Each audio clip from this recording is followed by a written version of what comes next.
الله أكبر الله أكبر الله أكبر الله أكبر الله أكبر الله أكبر الله أكبر الله أكبر. Дорогие друзья, حومي مخكوي ديديكا دوال مصير عيديكا بيجيكا شايك ديك خلطيل وحومي مخكوشي. Приветствуем всех и на русском языке, на английском «Hi», на немецком «Guten Tag», на итальянском «Ciao», на испанском «Hola, hola», на казахском, как там, короче говоря, Буген. Хошкельденездер. Ну да, ну короче, приветствую всех на всех языках. Всех рады всех слышать, видеть здесь у нас на площадке. Сообщаем нашим слушателям, что запись ведется. Сегодняшний эфир у нас посвящен, как Аравия приняла ислам. И 360 доисламских, более 360 доисламских арабских идолов. Альхамдулиллахи Раббил Аламин Рахманир Рахим. Будем зачитывать. Будем просвещать. Будем зачитывать, будем просвещать и будем доносить до широкой общественности, особенно для чеченоговорящей общественности, также чеченского сегмента интернета, чеченских информационных ресурсов, информационного поля, что такое ислам, откуда, как, что и почему, и сколько там было богов. И всю историю подноготную подлого, мерзкого, арабского типка, который сам себя провозгласил пророком, Мухаммада, саллаллаху алейхи вассалям. А по-чеченски дал пелица Мёльцун. Аллаху Экбер, Аллаху Экбер, Аллаху Экбер, Аллаху Экбер. Будем говорить только правду, правду и только правду. А перед тем, как начать доносить и зачитывать нашу информацию сегодняшнюю, мы дадим слово всем нашим присутствующим. Кто хочет, может что-то сказать, добавить, опровергнуть или сказать, что мы лжем. Мы тоже это право любому даем здесь. Пожалуйста, кто хочет, говорите, свободный микрофон.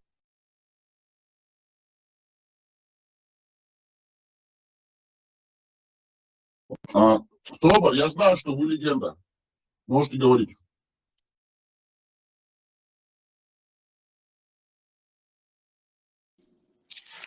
Вот у меня вопрос, только зашел на эфир. Какова деятельность, то есть просветительская деятельность, да, канала, как я понял? Да, мы мусульмане. Альхамдулиллахи Раббил Аламин Рахманир Рахим. Дин Аллаху Экбер, Аллаху Экбер, Аллаху Экбер, Аллаху Экбер. Мы познаем, изучаем каждый день всю святость, мудрость, чистоту, знамения в Коране, слово Аллах и сам жизненный путь нашего всемогущего, всезнающего, всекрасивого, всевеликого, луноликого, солнцеликого, самого чистого примера для подражания для всех мусульман, а также не мусульман мира, пророка Мухаммада. Наша цель изучать. Я понял, брат. Ну, а если без иронии, как Хармат, делаете просветительскую работу, да, с вашим народом? Только изучение ислама. Альхамдулиллахи. Только изучение. Ничего от себя мы не говорим. Только святые писания, святые скрепы, Коран.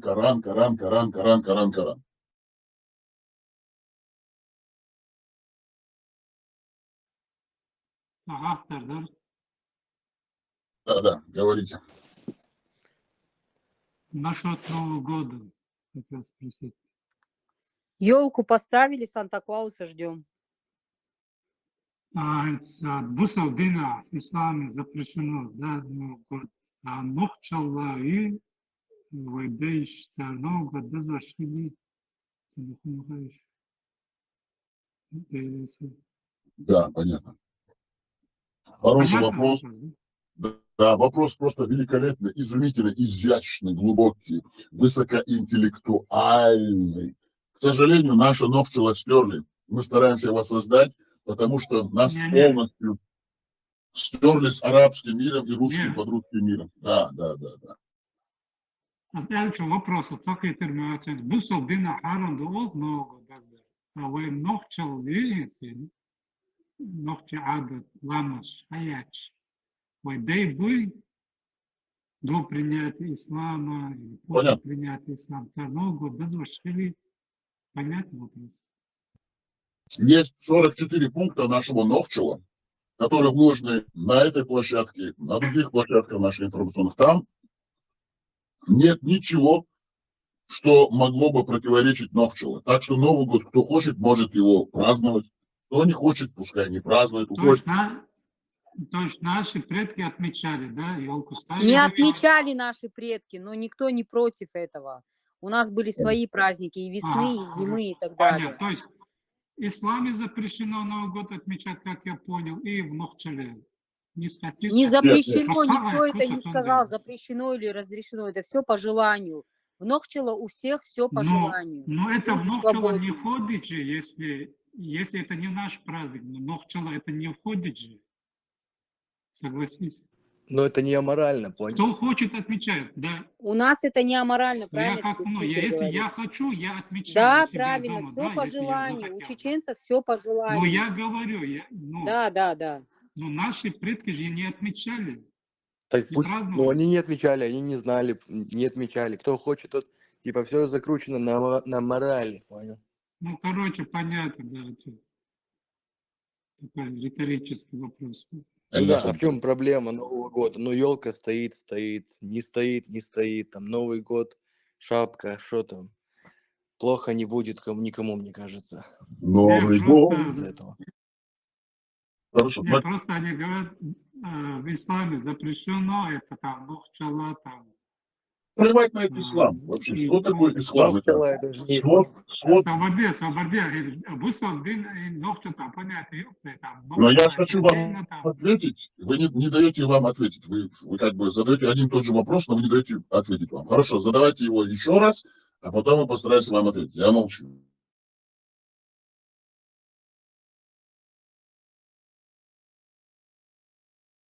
Задавайте снова ваш вопрос.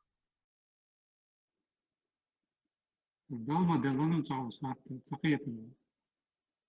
Новый Он год. спрашивает, запрещено или разрешено в Нохчело отмечание Нового года? Наши предки отмечали Новый год с елкой? То есть твои предки в 18, 19, 17 веке отмечали Новый год? Хорошо, вопрос понятен. Еще раз, сколько вы раз зададите один и тот же вопрос? Мы ждем, вы когда скажете, я закончил свой вопрос, мы Да постараемся вам все, ответить. да, отвечай, ты можешь сейчас ответить, отвечай. Хорошо, благодарю вас за разрешение, которое вы даете вам ответить. Я вам признателен, Хорошо, спасибо. глубоко признателен. Спасибо. Огромное вам благодарность, что вы мне даете слово. Хотел бы донести до наших слушателей, до вас тоже, что чеченцы до ислама были у них свои законы, как вот наша слушательница, предыдущая спикер сказала, были праздники весны, праздник зимы, ну, праздники, это так будет чересчур сказано, но как бы отмечалось. Но Новый год, в принципе, он нашему чеченскому Нохчелу ни в чем не противоречит. Это просто переход, это уже современное летоисчисление. Хорошо, я сейчас молчу, давайте, задавайте вопрос, говорите. То есть я хочу узнать, это не наш праздник, согласись. Но у нас были другие языческие обряды. Вот я хочу уточнить, этот наш праздник или славянский праздник? Хорошо, вы закончили свой вопрос, я могу сейчас продолжить отвечать? Да, я закончу. Теперь ты можешь ответить на мой вопрос. Огромное вам спасибо еще раз. Выражаю вам искреннюю благодарность за то, что вы все-таки разрешаете, даете возможность вам ответить. Он не славянский праздник, потому что до принятия христианства, так называемые славяне, они прыгали через огонь, там у них свои языческие были обряды. А как славяне, они сложились из разных народностей. Коряки, там эти всякие мордвинцы, макшанцы, ну вся вот эта финно-угорские племена, которые они под себя подмяли. Так что не надо ассоциировать Новый год с русскими. Это не славянский праздник. Новый год сам по себе, он при Римской империи как бы уже образовывался. И вообще это современное летоисчисление. Есть какой-то юлианский, григорианский календарь. Поэтому вот эта вот аналогия, так называемая, что это христианский какой-то славянский, это неправда. Это уже русская православная Ахлусуна нам закидывает эту всю идеологию. Через так называемый арабский ислам, рабский ислам, который нам Россия еще раз навязывает. Но с Нохчела, если взять, да, это не наш чеченский национальный праздник, но он, в принципе...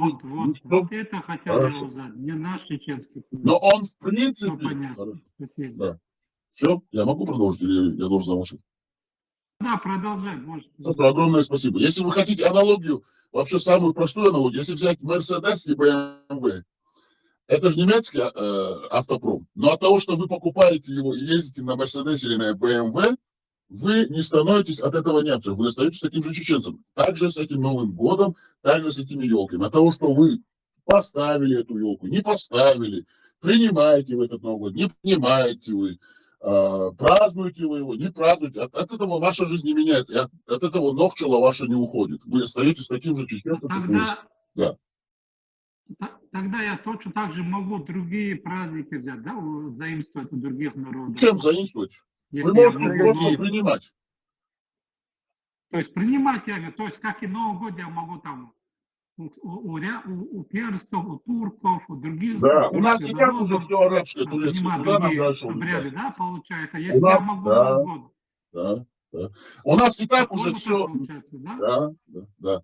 Да, вы правы, Саша. У нас и так уже все турецкое и арабское. У нас даже принимать ничего. У нас даже имена уже арабские, турецкие. У нас даже член, кусочек плоти режут по-арабскому, хотя это еврейская традиция. У нас с рождения замуж выдают по арабским законам. Детей принимают роды по арабскому. У нас все арабское. У нас самая священная книга — это Коран, свод блядских, проститутских, развратных законов, который является Коран сам по себе. Это сборник арабской Камасутры.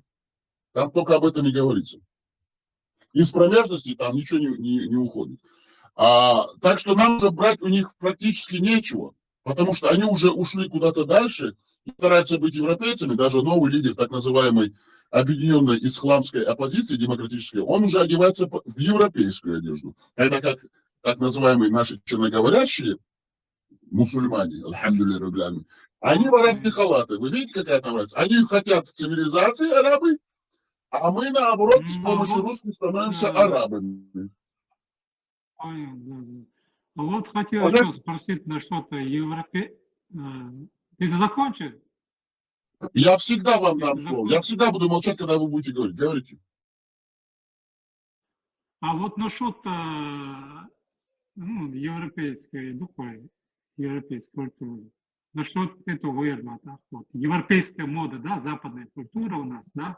Вот если чеченка или чеченец одевается по-европейски, допустим, в Европе, мы знаем, да, многие чеченки ходят в брюках, да, и есть тату там, уже европеизировались полностью, да, не отличишь от европейцев. Есть такие чеченцы. Чеченки не На это ходят как в ты брюках, относишься? ходят те Подожди, чеченоговорящие, которые в Валлахи, шариате и в не исламе. смотри. Пускай она расскажет. Пускай она Нет, расскажет. Пускай она расскажет. До конца. Давайте. подожди. Подожди. Слушайте его, нафига просто. Пускай он расскажет. Ничего страшного. Должен вайбады здесь. Да, совершенно верно. Пускай говорит до конца. В Европе мы знаем многие, даже если ты видишь там чеченцев, ты не отличишь от европейцев, ты не городок Чахирма. Совершенно верно. Вы Есть правы. такие Да, чеченцы. продолжайте. Мы говорим там всего, там арабская мода, там турецкая, там все заимствовано у них, у мусульман, то сюда. А если если наш народ что-то заимствует, принимает у других, у европейских народов, вот, мы знаем, даже есть чеченцы, которые в шортах ходят, там, в Австрии, там, в других странах, там, это уже в порядке вещей. Да, совершенно продолжайте, да. Вот как ты на это относишься? Вот влияние западной культуры. Совершенно верно, правильно. Вы закончили свою мысль вообще такую? Да, я закончил, теперь можешь ответить. Действительно, если они ходят в купальниках, в бикини, я поддерживаю, пускай ходят. Лучше ходить в бикини, чем в арабском черном мешке. Вас устраивает этот ответ? А почему? Ногчела это не разрешает. Почему? Смотрите, где носить бикини женщине противоречит ногчелу? Где в кодексе чеченском? Это про мораль, чувак. Да, Подожди. в кодексе То я есть, отвечаю. ты хочешь сказать... Я хочу, ты могу хочешь закончить? сказать- Я хочу, ты я могу, да. Хорошо, я молчу, говорите. Говорите. Говорите. То есть ты хочешь сказать, что наши чеченки, то есть ходили в брюках, в бикини, по-твоему, так получается? Я правильно тебя понял? Я... Нет, он хочет сказать, что дело не в этом, Не понял? Нет. ходят чеченки в бикини, Да не говори подождите, ерунду. подождите. Помните, не подожди, Вы задали вопрос, я могу вам ответить? Да, отвечай, слушайте. Я отвечаю, чеченки – это свободные граждане чеченской нации. Никто им не может запретить, что они хотят, как хотят они жить. Если чеченка хочет ходить в бикини по улице, это ее суверенное право. Никто ей не может запретить.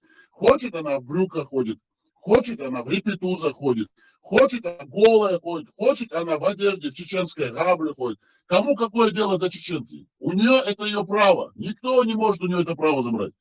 Никто не может ее осудить. Она свободный человек. Я ответил на ваш вопрос. Это в кодексе Нохтела.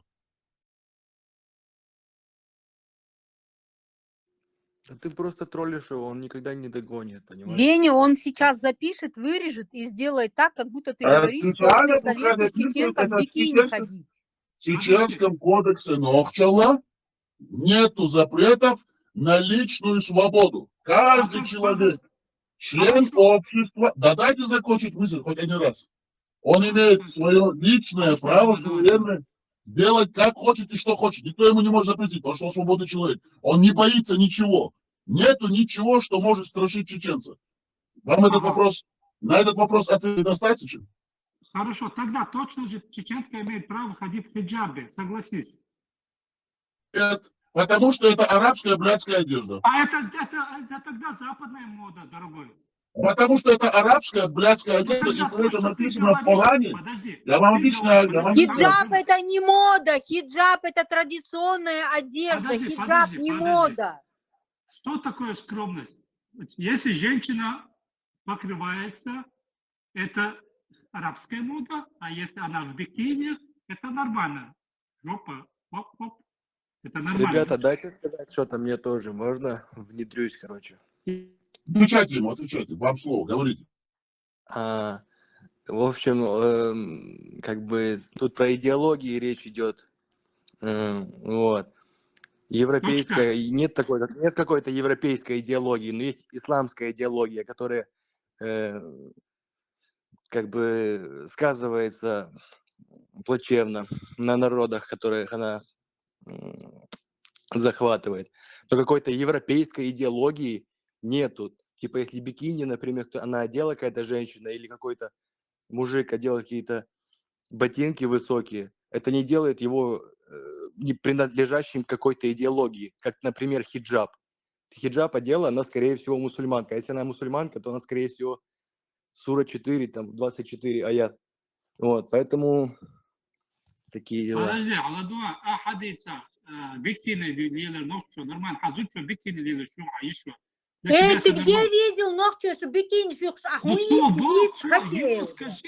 Охуеть, ты где чеченок бикини видел? Ну он говорит, что это нормально. Я тебе еще раз говорю, ты чеченок бикини где видел? Но он говорит, это нормально. Он не это говорит. Он ничего не говорит. Я тебе говорю, ты чеченок бикини где видел? Ответь мне на вопрос. Ему говорит, он говорит, это нормально. Если это он не говорит нормально, он говорит, чеченка свободна в своих решениях, однако она не оденет бикини. Он говорит, что дело не в этом, понял, чувак? Что дело не в бикини, короче, не в этом. Давайте, дорогие друзья, я вам дам пищу для хорошей дискуссии. Сейчас, смотрите, вот этому нашему товарищу, смотрите, 20-й пункт Чеченского кодекса Нохчела. В общении с людьми он должен быть предельно вежливым, сдержанным и скромным, независимо от их социального статуса или возраста. 21-й пункт Чеченского кодекса, писанного Хонхола, Нохчела именно. Конах с уважением и почтением. Это конах, значит, относится и к женщине, и к мужчине, потому что есть такой термин. Конах зудю, конах таку. Конах с уважением и почтением относится... Вы где в Коране, ни в одном хадисе это не увидите. Эти 44 пункта Чеченского писанного кодекса Нохчела может ответить на любой вызов исламской цивилизации, заключающейся в Коране, в сурах и аятах, которыми наполнен этот Коран, и всеми хадисами, всевозможными хадисами, которые можно найти. 21 пункт. Конах с уважением и почтением относится к женщине. Он никогда ни при каких обстоятельствах не позволит оскорбить и унизить ее. Ни себе, ни другим. Честь и достоинство женщины для конаха священны. 22. Конах должен уметь не только отстаивать свою правоту словом и делом, но и выслушать противоположную сторону, согласиться с ее мнением, если она права.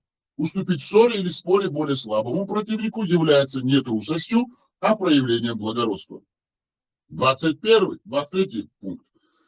Конах должен быть милосердным к слабым и немощным. Он должен относиться с состраданием не только к людям, но и к животным, которые не имеют разума и не могут оградить себя от человеческой жестокости. И 24 пункт я завершаю. Конах с состраданием относится ко всему живому, никогда без необходимости не срубит дерево, не причинит вреда ни одному живому существу. Продолжайте, я вас слушаю. Вот это красиво сказано, конечно. Продолжайте, я вам даю возможность побеседовать, подискутировать. Это чувство внутренней морали. То есть, что ты не имеешь права там букашку, например, какую-то убить без причины. Вот. Это то, что человеку дается вообще любому, мне кажется, изначально. Ох ты, доллар, делаешь, в чем проблема? Я не понимаю, в чем проблема? Не традиция путай перебивать арабский всех, хиджаб да? с никабом, с ногчью, ёлок, Никак, не я не путай. про никак. Ты сегодня пытаешься, чтобы чеченскую женщину принизить, приписать ей бикини. Ты где в истории видел, чтобы чеченская женщина в бикини ходила? Расскажи мне. Подожди. Они не одевали хиджаб, они в своих чеченских платках были. Ну я про это и говорю тебе. А при чем тут тогда бикини? Бикини здесь при чем? Вообще Он бикини говорит был это хэхл. нормально. Он говорит это в порядке вещей. Он Ты не не сказал понял, в что он имеет порядке, в он виду или сказал, что? чеченская женщина имеет право на выбор, но она это не сделает. Она свободная женщина.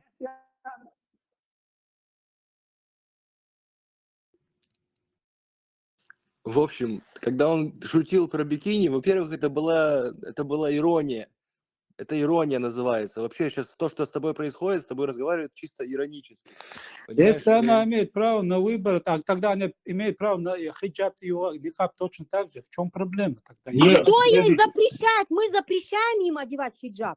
Мы говорим, одевайте свой хиджаб арабский и идите шайдедак в свои арабские эмираты, и все. Что мы говорим? Не пропагандируйте среди нас, мы говорим Я не хиджаб, и все. Я не пропагандирую. Хаджа, если юга тахкабу, хаджа, у тебя какой-то русский акцент. Возгласкиваю, дикция бикша, я чистокровный чеченец, я плохо говорю русский. Я чистокровная чеченка, хон, варет, да, вахицы, я чистокровная чеченка. Мне 4 года было, когда я уехала от войны. Ну Я поэтому чистокровная ты чеченка. такая... Давайте возвращайтесь. Подождите, дорогой слушатель. Дорогой слушатель, подождите. Давайте не будем тут устраивать балаган, пересуды. Смотрите, слушаем дальше. Смотрите, дорогой друг или не друг, кто бы вы ни были. Подождите, дайте я вам объясню. Конах с уважением 21 пункт. Это 44 пункта всего лишь, Новчили, писано. Еще раз я вам напоминаю. Конах с уважением и почтением относится к женщине. Он никогда, ни при каких обстоятельствах не позволит оскорбить и унизить ее ни себе, ни другим. Честь и достоинство женщины для Конаха священны. Это ее право личное, сугубо личное право делать, что она хочет. Но мы напоминаем,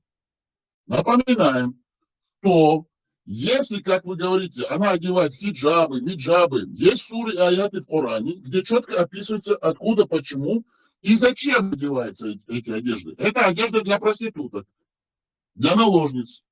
Это арабский метод порабощения женщины, превращения ее в сексуальный объект.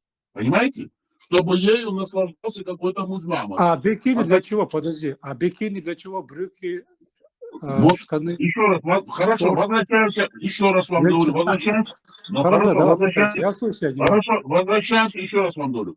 21 пункту кодексу чеченского Новчила. Мы не говорим сейчас про Коран, мы не говорим ни про что, мы говорим Конах с уважением и почтением относится к женщине. И Бог, куда Новчима тебя вчера? Ща Новчи у Богу Конаха ларенцани. Зучинцани дол, волка ларенцу дубов. Он никогда ни при каких обстоятельствах не позволит оскорбить. Зучун сити лидер вацбо. Это ночью маты дошло. А что был суцен ночью Нет, Вени Соборде, я не поняла, вот эта золотая середина между хиджабом и бикини, вот эту чеченскую середину, кто дал им право вообще трогать? Объясни мне. Кто Бог? Почему, если не хиджаб, то бикини? Объясни мне. Кто Бог, хиджаб это арабское слово. Где холда Бог, где амеджин, чуя, акайла, чуя, дуэйдейч, А в Соборде мы не одевали хиджабы. Мы, значит, получается, были грязные, наши матери и наши бабушки были грязные, так получается. يولق يلدو حدينا يولق يلدو Асалело до ёлк. Соборде хаверса хокус. Асалело сай нохчу ёлк 24/7. Да и чхан беваться. خش لي شو صبر دي Хачлело шятсо сай аришке лело туряц асхэч. вот عادي يلدوك это хай А при чем тут хиджаб? Объясни ты золотую середину между хиджабом и бикини берешь. Нет, А почему нет, ты... хиджаб это просто ногти мотать. Соборде, какое отношение хиджаб к чеченке имеет? Объясни мне. Какое он имеет это отношение? حديح ودينا ونانو شينك حجاب دخل شور دوخر Ой, давала, адичник вообще ахдеду. Ой, давала, какие хиджабы. Мы закрывали свои волосы, закрываем. Мы закрывали свои локти, закрываем. И мы скромно одеваемся. Нам не нужен арабский никак и хиджаб. حجاب بوغس يا خشت سيوجا ادم любой адам كاتش ده كده دوغ تاع ما خدوش يس скромно одеться динует яз хул зуд делам яз зуд خش яз دوخر دوخت دي عم اوخ نوخ شغل انا اصلا اسال ما كاتش اللي نوخ زود او تاع يوروبيسكي مود خلي تاع تلي تمشي تاع اوش خذ تاع غش خاتش رزرز Это про вульгарную одежду ты да говоришь. я про это другое. ну вы ног через дошма дайте Но это другое, у тебя вообще соприкосновения, разницы этого всего нету. Ты сейчас начинаешь все перематывать. ну это же европейская мода ладно согласись Чеченка одевает свой платок, одевает красиво свое платье, без никаких вульгарных вещей.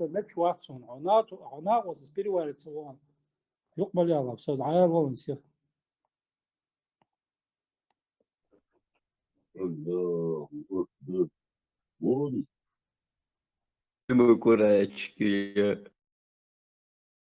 Все, عندي أدوغ просто خابو شوارسا إشتا نوختي زوتشو دوخر وين قيتا ميتس مودتي خاتش ليبا نوختي زوتش قيع دوخر هون نوختي زوتش دوخر سان أز دوخر دا طبعا إيبو زوجي كاتي العرب أعيشوا العرب يزدي دوخرش دو عربو يزودرش بق يخشي حلا عربو صبري حتى إنجليش تي داجستان تيام دبي تيام يخ نوختي دك دو عربو كان يتدو لدوان ساربو خا نوختي زودين حطون ترو وقت يبنو عزوت شو عايشوا شلا ومين ولا دو سنان دو خز نوختي دو يو لوختلش نوختي دو سوندا وي نانو از خلاصا ربو خا از يوروبيسك مودرچ شنا عليه يشو بوتا بكيني شورتك خچ تعزبو شو ديك لرتع ومدات بو свободно европейскица үш арабскица үш خز نوختي ودينا هو حدينا دغ زردكيتي حدينا دغ سالينا دوغر دغ شو قوي إيطاليا العرب ويدوخل دوينز دا بريمير أتساعدون قشطل يون إسلوبويت حسيني تحاجي عربسكي كويت كيتلن وجه إبلغاشي إيتي حاجة دو ستريبتيز جنيون دون تشيست شو دون إيزي أدنو أساساتي خز نوختي دون خز برغت يدوخل دون زودوي سول وز دون تعاهم تقول جنوكس كوارتير مسحول إيموخية تونز مسجل شيء مس دون خز كوارت يولق طلع نوختي ستان دون إفسو ننادي دون زبوتو وفدون Ну, يولغ مس جاي شاد زوتشو نوختي زوتشو كوارتا يات قال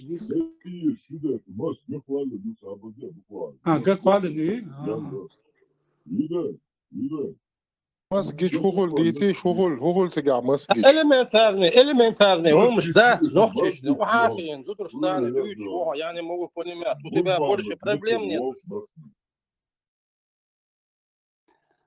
مس جاي شيء geç hukul değilse derya savaş bırak من بالله so خش مك شوات بوري أخش مك شواتسو عفريد نوكش نيكرا تورا أخش بروست دات son el derya Jinş hayır olsun. Jinş Sabırda, hayır sabırda. Бахма Билиш, шутовала, Бахма Билиш. Смотрите, вот этот человек сейчас зашел, говорит, Сумхахеш, Мек Швац, сейчас Нохчи Бог, но он уже не Нохчи, потому что он Нохчи кодекса не придерживается.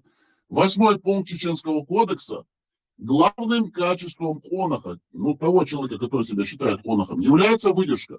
В ней проявляется истинное мужество и умение управлять собой и ситуацией. Бездумная храбрость – это мужество с закрытыми глазами. Она просительна юнцу, не знающему цены ни своей, ни чужой жизни. Выдержка конаха – это умение знающего, осознанный шаг навстречу смерти. Если иное противоречит интересам Отечества, значит нашей Родины, Нохчичо. А все, что арабское нам противоречит, несовместимо с кодексом чести или личным достоинством. И 9 пункт.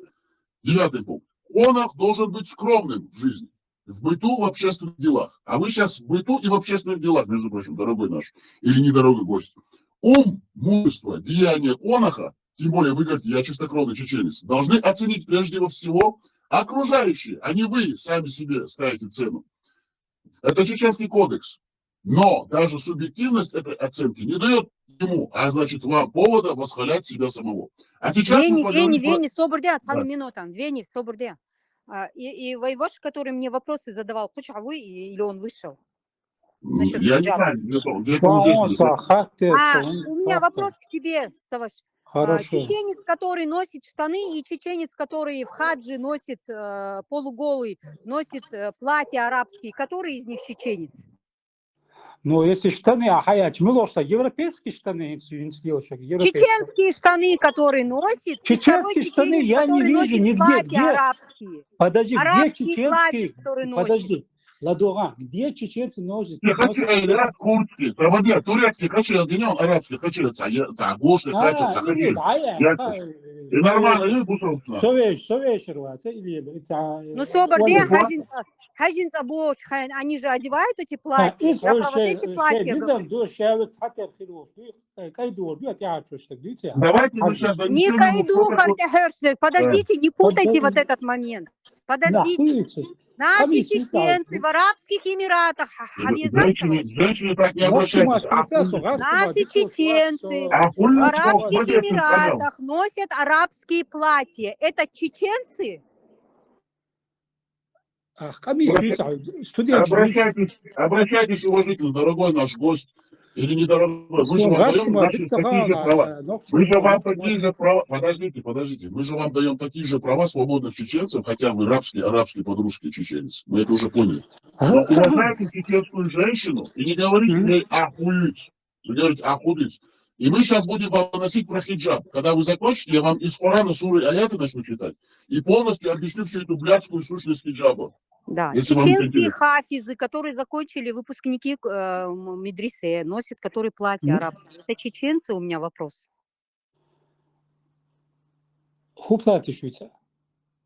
Арабские платья национальные, которые одевают, полные Эмираты, Рас-эль-Хайм, Дубай, Катар, они ходят, наши нохчи, в этих арабских платьях. Они чеченцы?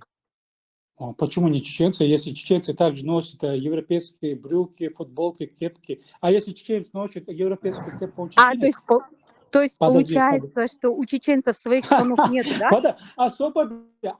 Подожди, у чеченцев своих штанов нету. Если у чеченца штаны, значит европейские, если платье арабские, да, نوخشي получается? دوخر ملونك دوخايا نوخشي دوخر ذكر عليش بشتريلش تجينيو خلص كوي ويتر كواش إدون نوخشي إديلش ساقويون Вы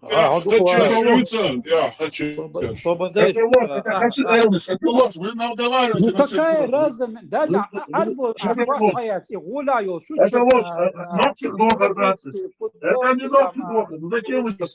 Хорошо, давайте, знаете, что делать? Вы не хотите... Подожди, дорогой друг, подожди, давайте, мы вам достаточно дали времени, вы сейчас уже начинаете монополизировать эфир. Мы вам будем не только спорить с вами, будем доносить вам на базе Корана, суры и аяты. Потому что так спорить, это Это не бессмысленно. Вам нужно доказать с помощью Корана, сур и аятов, что хиджаб это блядская одежда для блядских наложниц пророка Мухаммада, растлителя малолетних детей, разбойника, маньяка, убийцы, шизофреника и биполярника. Так, мы будем вам зачитывать суры и аяты. Не надо убегать, вы просто не уважаете своих, вы не уважаете своих слушателей и оппонентов, и поэтому вынуждены вам выключить микрофон, но мы вам дадим слово. Поэтому, если вы сейчас будете слушать и объективно с нами дискутировать, вам микрофон не будет выключать. Но вы перебиваете всех здесь и проявляете неуважение к своим оппонентам. Можете оставаться с нами, не надо убегать. Давайте, суры и аяты. Вы с нами, дорогой, недорогой гость? Куда вы пропали? Нет, Веня, Лёв. получается, что из всего, что я сегодня услышала, у чеченки нету золотой середины, то есть она должна быть ходить или в Вот бикини, иду или в сразу шапке. микрофон, да, да, У Сеня. чеченцев Давайте суры и аяты. Подождите, давайте Свободе, суры и аяты. ладуа. Суры и аяты. Я вам говорю, вам читаю суры и аяты про хиджаб. Все, давайте А слушайте. бустер Давайте. дин сити куч, а Суры и аяты. гумас Я вам расскажу конкретно. Как соблюдается, он должен соблюдать. акварт Ладу, как он должен. والله Как واقف он должен. Сура, Коран, аят. Все, Сура, аят. حدين دول قوت حنان يد يغنى قوس حكنوين Арабский террористический тренхузаду имел волмор лаци, хавада, федалин, хавада, حناني سكوات بوك Санан, Санан, Санана, Аида, Садеда, Аида, Алло, شو يورو Алло. بدايغن алло, يوحكا يلتقى алло. Пакет دين у него سليسة очень زغايت كنا Пакет один ел شو шутки, شايف пакет نرشوها делал. بلوغها شو Пакет تعبوا один клею, пакет был помою. Нет моей случай. Я гладу шмолы, а туда дайте я скажу. والله Дайте بالله я скажу. بطش تعبا قصة ميات Абу мамати, сам бада, лешу оран бисани, فيبر عليه السلام وسيت قدر يا ترى جيما نقطة يلا برا حنين خولور برا عيسون خولور برا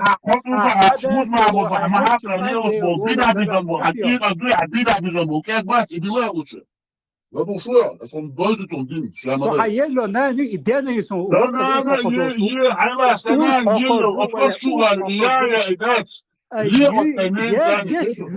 يا جيش اشترجع يا جو يرقص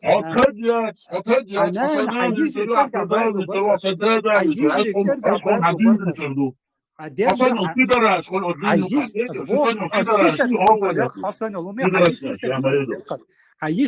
مع الشون يبوسوا بالليل وشو ايش هو كبرى جوزي ايش فتحتوا على شنو الدقة الحكيم الكونشن يا دكتور استحوي يا ميكروفوب فرنسا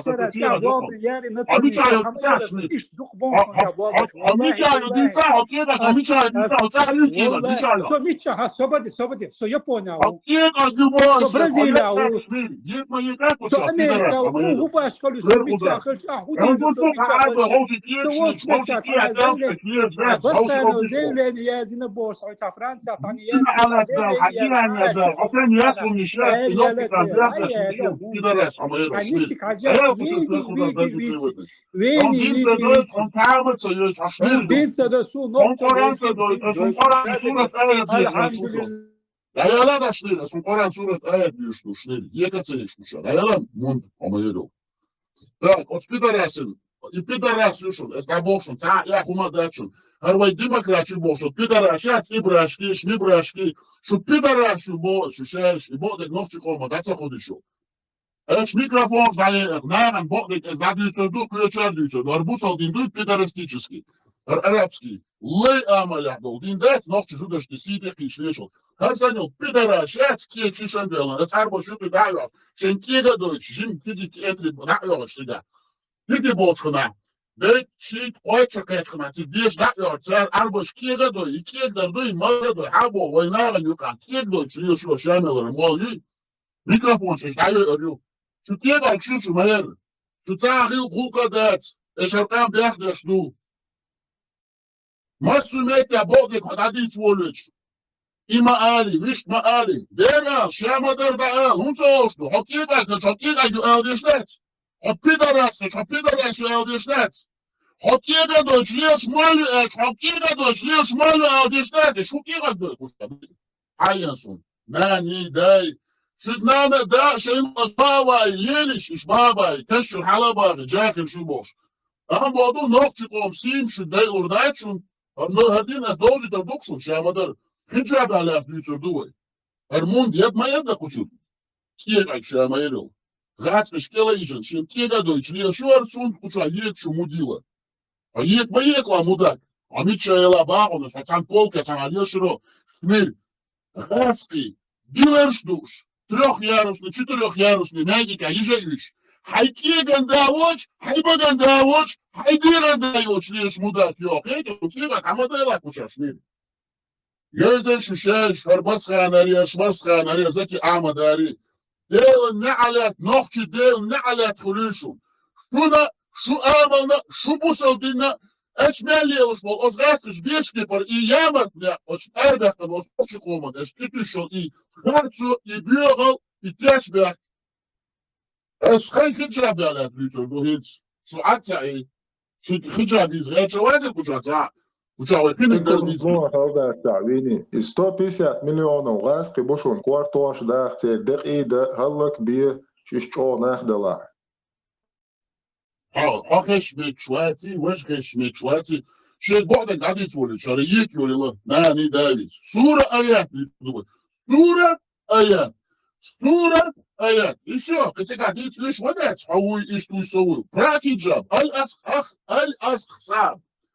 الأحزاب 33 سورة 53 آيات السودل إيلت باغا بوخ نوخشي دازندو عيدل دوي نوخش الله بوشتو шост би адам бе бачун сига.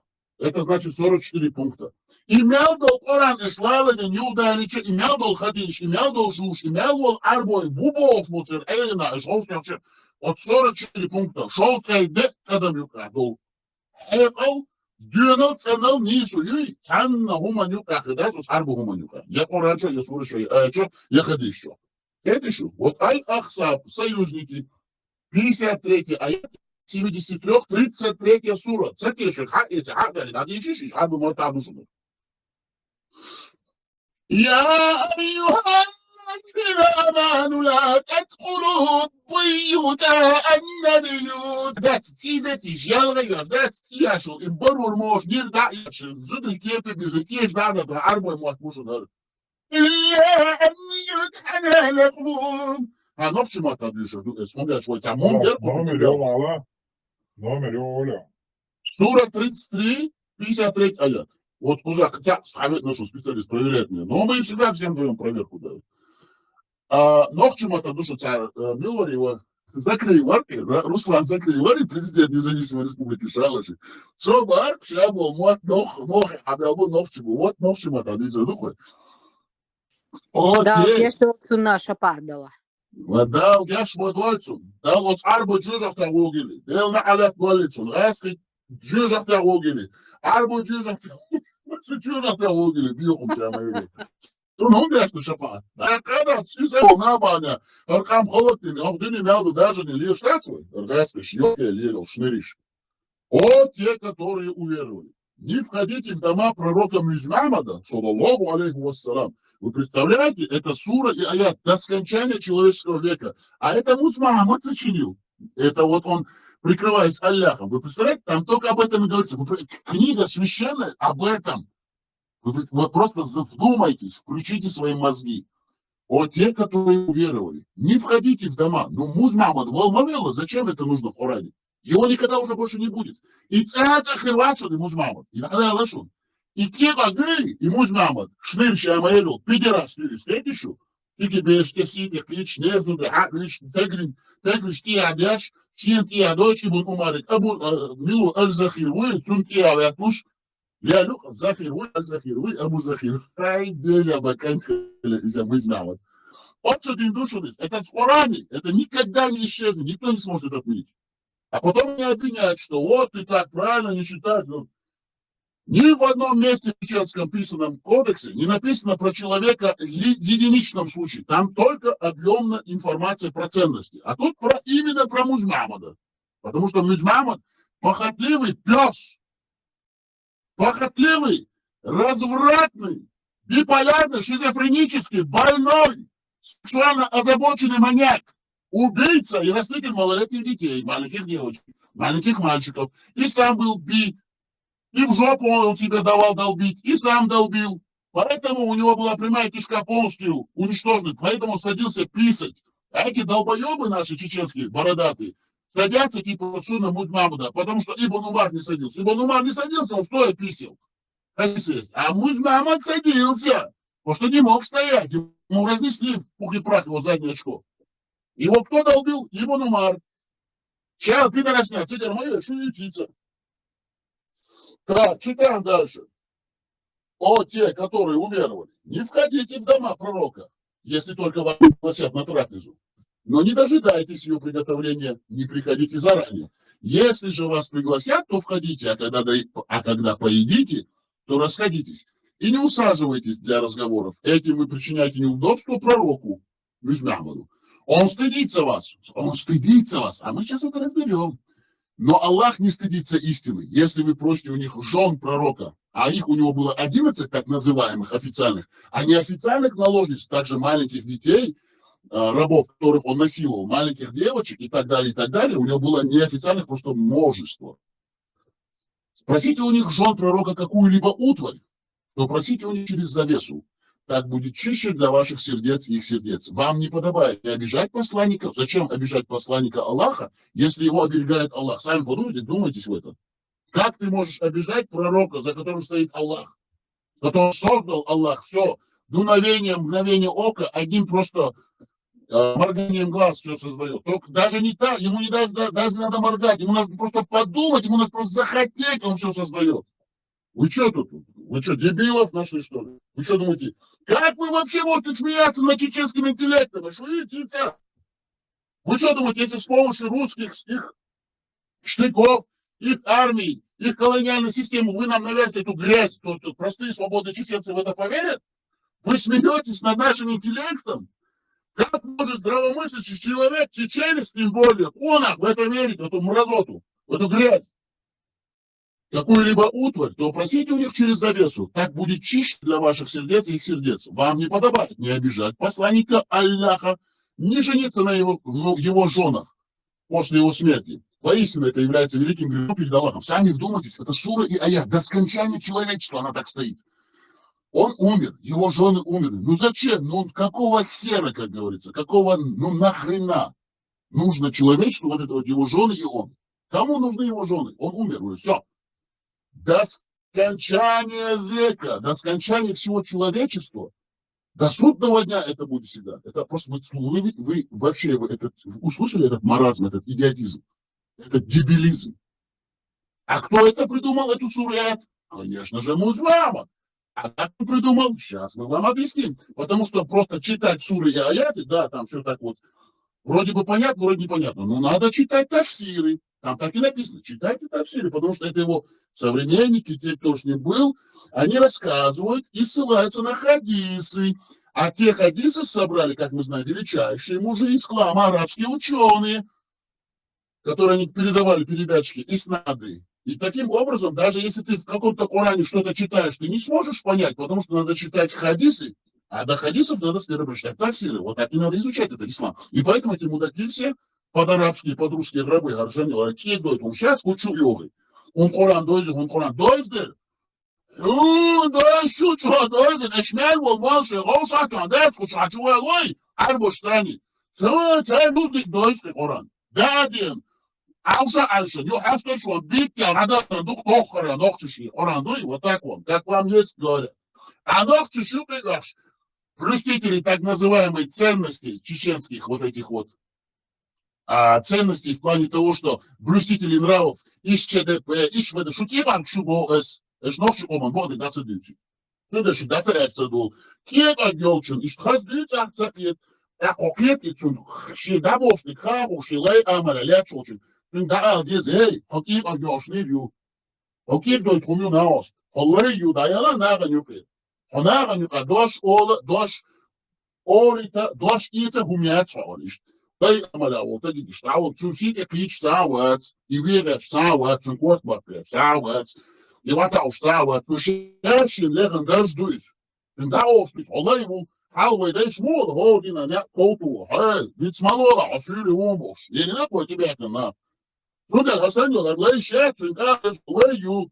Hakiyet konuyu adiyes, hakiyet konuyu. Ama hakiyet şalvo şu buz Mahmudu, to şey baba şey diye translats bu oran Türkistan ibo okudu hayşun. Madar adiyes şeyde muzlats bu zu bagadwalli. Oran Türkistan avşiş bu şu. Akşuş çünkü hava tamul şeyde nano zitepiş. Şeyde nanoy doyar boş, buhar boş, yaşma boş. Atümeli olşular, şunu açın guştat.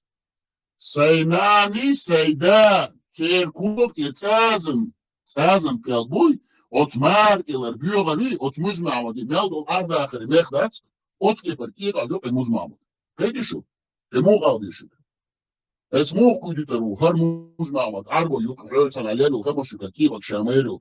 Tani sitikich mukhon sitikich iki göç bakıvich lelu. Daşnit otuk haqu abid boş lelu harmund. Haruy ya eslara tsalara. Es de Lorenz kijk halabech, wenn awal, twinch dude, kijk halabech. Lamas huyu tsakaka. Первая сура, 7 аятов. От рождения до конца, одно и то же ты читаешь. Первая сура, 7 аятов из первой суры, ну как можно быть таким дебилом? Говорит, чтобы всю жизнь это читать. Всю жизнь ты читаешь и даже не понимаешь, что ты читаешь. Ты же идиот. Ты как можешь смеяться над чеченским интеллектом, что ли? Ты придешь, необразованный дебил, мне будешь объяснять, гордому, образованному, всего достигшему чеченцу, что это истина. Одна истина в одной книге. В этой педерастической книге Камасутры арабской, которую уже заранее до них думали индусы. Но у них хоть с любовью это Камасутра, там нет насилия, там красота. Там это какое-то блаженство, доставление удовольствия. А тут же насилие одно. Блядство, распутство, насилие и гомосексуализм. Насильный гомосексуализм. Насильный, вот, насиловать людей, мужчин. Гостеп Крикса включите. А сейчас мы будем читать тафсиры. Мы зачитали, а сейчас мы объясним, что такое хиджаб. Госдеп Крикса включите. Да, сейчас мы нашим техническим модераторам передали вашу просьбу. Крикса включат. Крикс наш это скандинавский ворон. Подождите, это чеченский ворон со скандинавским окрасом, да. Так, пришел Крикс. У нас в гостях Чечня, Ширлам. Ну, короче, нормальные ребята здесь собрались. Нормально. Так, читаем тафсир. Абу Адель. Это про хиджаб, потому что мы это все объясняем, чтобы донести про хиджаб. Мишаю, мунд, мишаю, ашнил, кендойтхом, мишаю. Лей амаля, лей. Кенга, хучаю, и даеванис. Стилак шамаэрил. Хардаядин чудилар доутон, эсэ дабахон, соун или болшит. Окет агион, окет дойтхомюн, хабадар.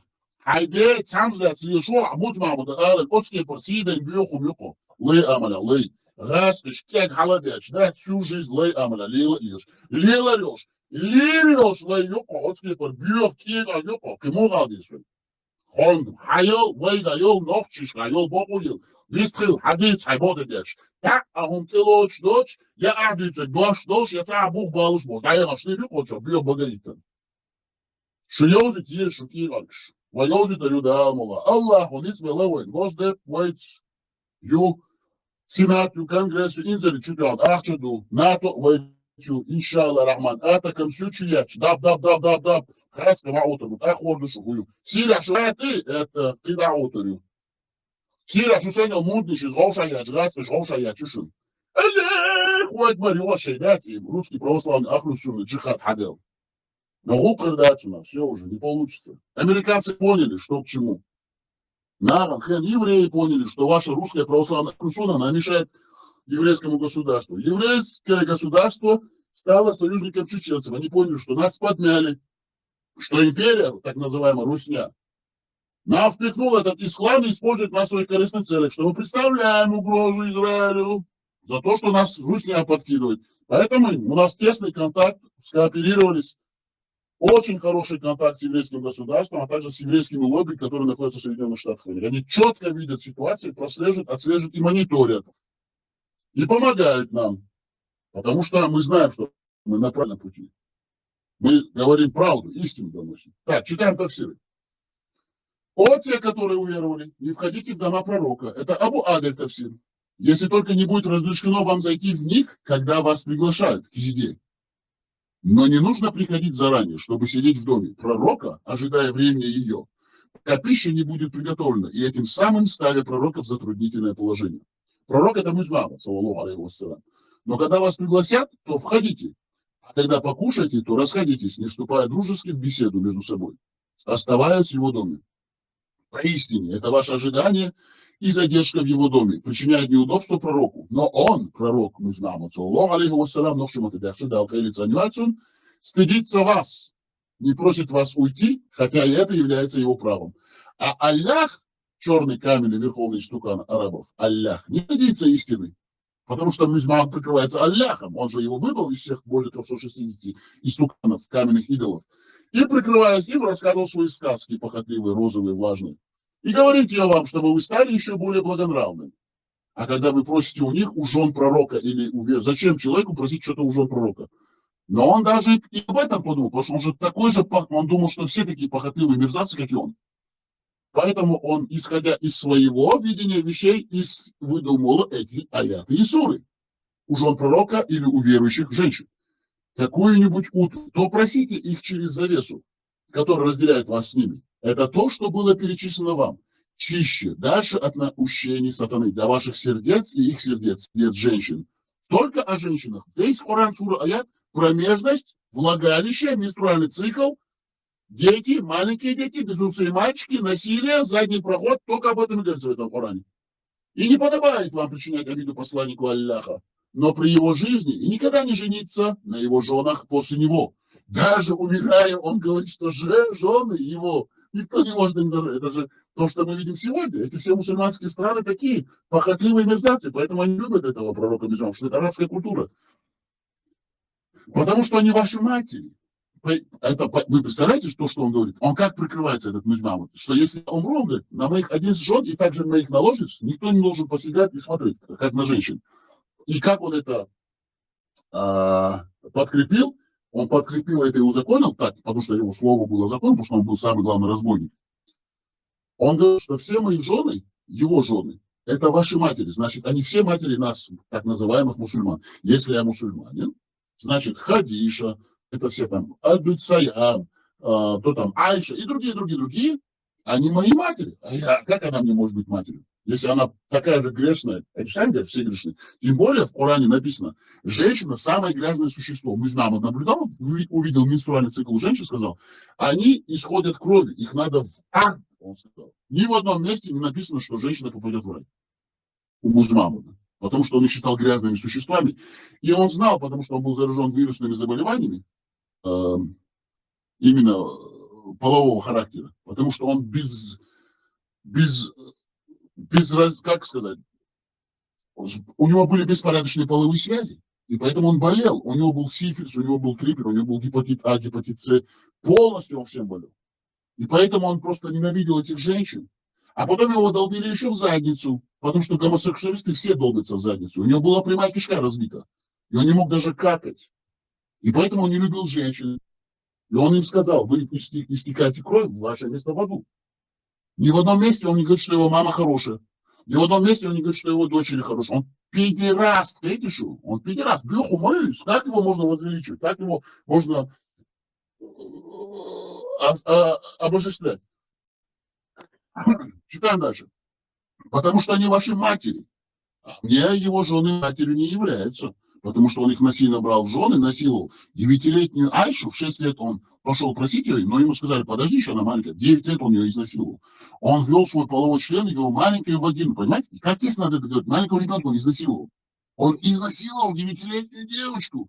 И после этого этот мудак, этот мерзавец, раститель малолетних детей Мухаммад, арабский бедуин, который с говном в заднице ходил и потерялся 3 камешками и стоял раком когда какая-то битва приближалась, он становился раком, боялся просто стать вот мужественно принять бой, отправлял других. 2 раката всегда делал. А раката — это первая сура, обратно возвращаемся, 7 аятов. И этот мудозвон будет говорить, что какая-то маленькая 9-летняя девочка, которую он изнасиловал, будет моей матерью. Вы что, идиоты, что ли? Вы издеваетесь над моим интеллектом. Вы думаете, что я буду в это верить? Даже если весь мир в это поверит, я не поверю. Вы просто принимаете людей за идиотов. Не надо смеяться над чеченским интеллектом. Чеченцы очень грамотные, умные люди. У них даже если бы не были они грамотные, умные, у них есть логика. Они наблюдают за природой. У них есть свой кодекс все-таки, чести, свод правил и законов. Есть морально-нравственные ценности, морально-нравственные принципы. Потому что мы люди,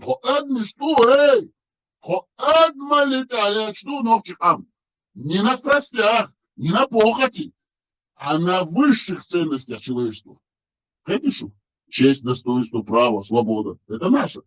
А не вот это вот блядство. Читаем дальше. Женитьба на его женах. Велико как грех перед Аллахом. Это закончили толкование от Абу Аделя. Читаем толкование Асади. О, те, которые уверовали. Не входите в дома пророка, если только вас не пригласят на трапезу. Но не дожидайтесь. Понимаете, ни один здравомыслящий человек, тем более ногчу бошел, так будет ногчища, бусал бошел, так и ногчих или еще вас. Бусал так ху адича багдельча, кегдича, кеку ауача, ситекича, лей амаляча, хач аузадача бу. Сочинан хайзушхальча и килоцу. Езучин ситекича и килоцу. Шин кегдича цотилоцу. Бусал тагу, ислам это переводит. Покорность, повиновение. А ногчу не может быть таким. Это против нашей натуры, против нашей сущности. Мы не можем быть рабами. Это не наше. Это тот, кто говорит, что бусал, ногчу, это невозможно. Это две противоречащие друг другу вещи. Это как белое и черное. Они не могут смешаться. Толкование Асади читаем. О, те, которые уверовали. Не входите в дома пророка, если только вас не пригласят на трапезу. Но не дожидайтесь ее приготовления. Не приходите заранее. Если же вас пригласят, то входите. А когда поедите, то расходитесь. Где тут ногча лица, шумадры? А я не ну, это смысл, какой вы сейчас увидите. Мяркай боч так хлейс. Мяркыш, шесин пас хлей. Так шесин пыш хлейс. Осел так хлей, ямер так хлей, бюр так хлей, музмама. И луни так хлейс. Но не дожидайтесь ее приготовления. Не приходите заранее. И тогда я шучу музмама. Пивошчулов еще соглашусь. Вещи зуд чахлёш, а еще что все вещи я айцани ай оски пор бьют так хлейс. Он говорит, что вещи я хейзина цо, что вещи зуд цо хейзина массаки кидатис. Хейзина боку духайшун. Так зуд кепи зуд ярзёй. Нюц алицани хейзин тагукус. Ах, и мухурвай мотилочи садоху. Не я шешитин дай тагукус хватин. Айша енил. И что ешил он? Айша яцу хейзину еще пячу. Халден балит, швейцам, горчцане, сифилис, трипур, кадык, енил, Фатима, которая полубольная была, потому что они все от больных они были. Продал он ее, Шишичин Яхкахцу за Колым, там, за какие-то там, какой-то там у него был этот панцирь, не знаю, подожди, кольчуга, за кольчугу, да. Он продал двоюродному своему брату, а тот ее использовал как рабыню, она умерла от непосильного труда. Там же написано в хадисах, она всегда была черная, измазанная, копотью и дымом от костра, от этого чан, вокруг которого они там в этом шатре все готовили. Маленькую девочку тоже он продал. Вот скепер, бьё, пидорас, это бьёху. Ямы, вы, похотливый. Ну, да надо бьёху мне не так. И шо хапалин, шо нахьёцу, шо хавалин, туда цаумерат. Тем более, еще ногчи елар, еще хазбёшер дорогу. Гараскаш дез дезагдеш леш, ну шо. Гараскаш элегдеш. От гараскаш кек шдадеш леш, ну шо. Гараскаш кек дойч, хохту яцачи, ногчиш баггаздеш. Шенкек дойч, ногчиш баггаздеш, шо пидораш, я шмелю. Сверху зады, заднеприводных. Истаэч, и аэрилдац. Только таким языком с вами говорить. Прошу прощения. Нормальных, здравомыслящих, чистых, воспитанных чеченцев, я прошу прощения, но с этими педерастами только так можно говорить. На доходчивом и понимаемом ими языке. Вот те, которые уверены. А тот, кто говорит, блюстители нравов, которые в ЧДП сидят, вот и Брашки, Шмибрашки, все эти пидорасы тоже, Исламовый, вот эти вот бывшие депутаты, Заки Ахмада, все, вы все тоже пидорасы. Что нахер, что килачу, что нахер, Бог да не сюда. Вы превращаете любую площадку в богадельню и в болтовню. У вас нету цели ни идеи. Ваша цель и идея – это просто забалтывать и видимость создавать. Мышиная возня от сюда. И вы гоняетесь за грантами. Вы завидуете, что Курочкины гранты получают, потому что они были пронырливые, проворны. С ними работает ФСБ, их вводят в Еврокомиссию. А что пидораш? Це що подарят там говорит, что пидораш, маешь? Что хайкал дать, на, они хуёвила. А сейчас вчера, что там какие-то рыбош, я что нахер, что ты как что интеллект, что вилк дать, что бога, мозг, Салав. Салав. что пидораш, Салав, что брат. брат. Брат Саров, тебя здесь, ну, мне писали личку, здесь зашли наши братья Яхуда, да, из Масада, из разного. Ну, если захотят, они поговорят. Так они тебя слушают и просили на русском, потому что некоторые слова, говорят, не понимают. Ты можешь говорить все, как говоришь на чеченском языке, и эту матотерапию, она очень даже приветствуется, но при этом было бы желательно на русском языке. На русском языке. Хорошо, бля?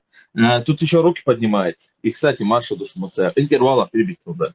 Просто Всё мне тут понятно. пишут несколько, поэтому. Ну, понятно, все понятно. Мы просьбу, конечно же, удовлетворим. Но мы должны иногда вот тоже переходить на родную речь, чтобы наши педерасты, так называемые, не наши педерасты, а русские православные оплюсонщики, кверхузады, заднеприводные, рабы Русни и рабы Алляха, а также рабы арабов, которые Аллах является рабом Русни. Вы представляете, какая-то цепочка там вырисовывается? И самая похотливая вот эта вот исламская так называемая идеология, религия, музбямада, насильниками, они под ними дальше они идут цепочкой, рабовладельческий строй, понимаете? Вот? Рабы, рабов. Лей амаля, лей шибовой, кымацебов, кицумацебовой, кымацебовой. That's a lot of Habib Lopez, a tree, not a hatchet, or Gerish. Nofchi, what we said, Nofchi, you are Nofchi, or Kira, you are Nofchi, a Koran Sur, a graduation, a lot of order. A Nofchi, yes, Omaki, yes, a Schneidu.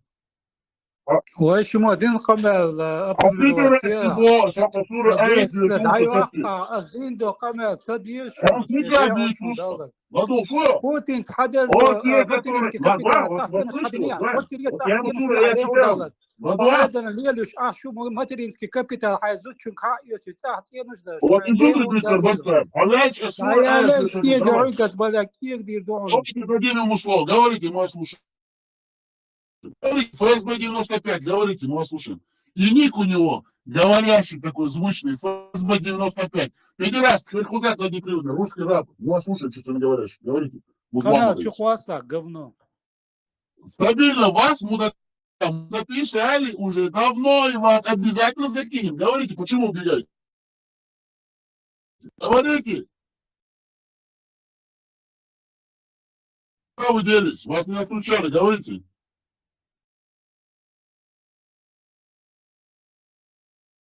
Хорошо, продолжаем про суры и это, хиджаб. Шунгушту хоми махва. Шейх хадис, хадис шума дачка. Шнель Бра- мали лей амра. Ты заметил, что он сказал? Он сказал, я с тобой любовью буду заниматься. Ты это не услышал, да? Да, так как ты с ним рубился, да, и я как психолог не стал скрывать, но мне так хотелось оказать ему помощь, вижу, что мой пациент. А еще вот что, касательно этих материнских капиталов и вот этих детских пособий и по инвалидности. Как ни странно, я вот что скажу, уезжая из Чечни, говорят, что нас на бутылку посадили там, или нас преследуют и так далее, бегут из Чечни, просят здесь лживые, фальшивые убежища, называется Азуль, и после этого, как получают документы, типа пострадавшие от России и от Кадырова, едут в Россию, делают себе инвалидность, получают пособие. Я знаю, клянусь тебе, брат, есть несколько семеек, которые просто штампуют детей, им похер. Извиняюсь за выражение, им просто покер на воспитаниях, на то. Одни там гуляют, вот эти тут гуляют, отец такой будулак, мать такая будулачка тут, понимаешь, и все они верующие. И в Чечню ездят, получают материнский капитал. Вот я, например, тоже многодетный отец. Я ни одному ребенку не сделал это гражданство. Хотя мои дети 100% все граждане Евросоюза, да, Норвегии и Германии. Ну, мне просили, сделай себе вот эти документы, заодно детям будет гражданство двойное, будет капитал, там можно оформить это пенсионерство. Я это не сделал. Понимаете, такое лицемерие, это не по мне. Мне просили, действительно, но я это не сделал. А вы приезжаете сюда, в Европу, занимаетесь вот таким бредовством. Понимаете ли? Ни чести, ни совесть, ничего. Ты не по адресу зашел. Ты не по адресу говоришь, что мы здесь делаем какие-то материнские капиталы. Нам здесь это и не надо, понимаешь ли? Сами можем прокормить своих детей. Мы не дармоеды такие, как твои братья-мусульмане. Обращайся, вон, в группы иди, там, мусульманские, да, которые, их очень много. Критикуй там. Саляф, ты делал какие-то капиталы? Я не думаю, что кто-то из нас тут капиталы делали. Здесь сидят люди, которые реально кто-то пострадал из-за своей идеи, из-за своего мнения или из-за того, что он инакомыслящий, но не точно здесь сюда приезжие, чтобы чисто покайфовать. Здесь есть люди, которые пострадали от этого режима, и им пришлось уйти оттуда. Потому что есть такие, как вы, рабы, двойные, тройные рабы, у вас уже много у вас ориентации этого рабства, понимаете ли? И такие, как вы, не дали нам жить. И поэтому таких, как вы, сейчас нам сделали рабами. И такие, как вы, рабы, недовольны, что мы не такие рабы, как вы. И вы озлоблены на нас. Но в душе вы хотите быть такие, как мы. Вам бы хотелось бы такая смелость иметь тоже. Вот представьте, какие мы смелые, и какие мы откровенные, и мы можем свое мнение выговаривать. Я же знаю, что в душе вы хотели бы это то же самое. Но вот это ваше рабство вам мешает. Вам придется многим пожертвовать этим. Но на это у вас душка нету. Так что сидите у себя в заднице. И не нам говорите, че какие капиталы. Это ваши мусульманские капиталы. Вы везде бегаете за капиталами. Вы, я говорю, сбежали ради здешнего капитала финансовых, да, социал-амт или еще что-то. Вот этих денег, вы сюда прибежали, потом бежите туда-обратно за какие-то там капиталы материнские, российские получать. И вы вот так бегаете. Вы дармоеды. Вы короеды. Вы ничтожество. Вы ничего сами не можете делать. Да, мне жалко вас. Но при этом не забывайте предохраняться. Когда жалуетесь, что у вас много детей, их надо кормить, и что надо получить капитал. Предохраняйтесь. Тем более в наше время есть много возможностей. И тем более не будете платить тогда вот таких дебилов. Наплодите одного-две, да, и присматривайте за ним. Воспитайте из них детей. А дела, чуяба, капитал взял, больше, да. Саляф, ты у кого капитал взял? Бяхку била, извиняйся, я чуть-чуть сегодня не стою ноги сегодня, брат. Да. Дорогие друзья, да, прошу прощения, этот мудозвон русский по-русски шнырь, так называемый музмамады чеченоговорящий. Вам интересно про хиджаб или, может быть, зачитаем тему сегодняшнюю? Я вам даю возможность. Кто хочет, просто может сказать. Кто хочет, пожалуйста, вы скажите, я как бы ваш покорный слуга, там Бусов, Шунтоман, да. У нас была другая программа, но этот шнырь зашел, и мы как бы вынуждены доказывать ему, что хиджаб это блядская одежда арабская. Поэтому мы как бы читали суры и аяты из Корана. Если кому интересно, мы можем дочитать до конца, но у нас другая была сегодня программа. Кто как что скажет, мы вас слушаем. У всех микрофоны включены. Да, брат, дочитай до конца, только на русском языке, если опять слышишь, да. И после этого можешь дальше ту программу закончить. Хорошо, Аллах Акбер. С помощью Аллаха милостивого, милосердного. Аллаху Акбер. Бисмилляхи рахмани рахим. Аллаху Акбер, Аллаху Акбер, Аллаху Акбер. Аллаху Акбер. Аллаху Акбер, Аллаху Акбер, Аллаху Акбер, Аллаху.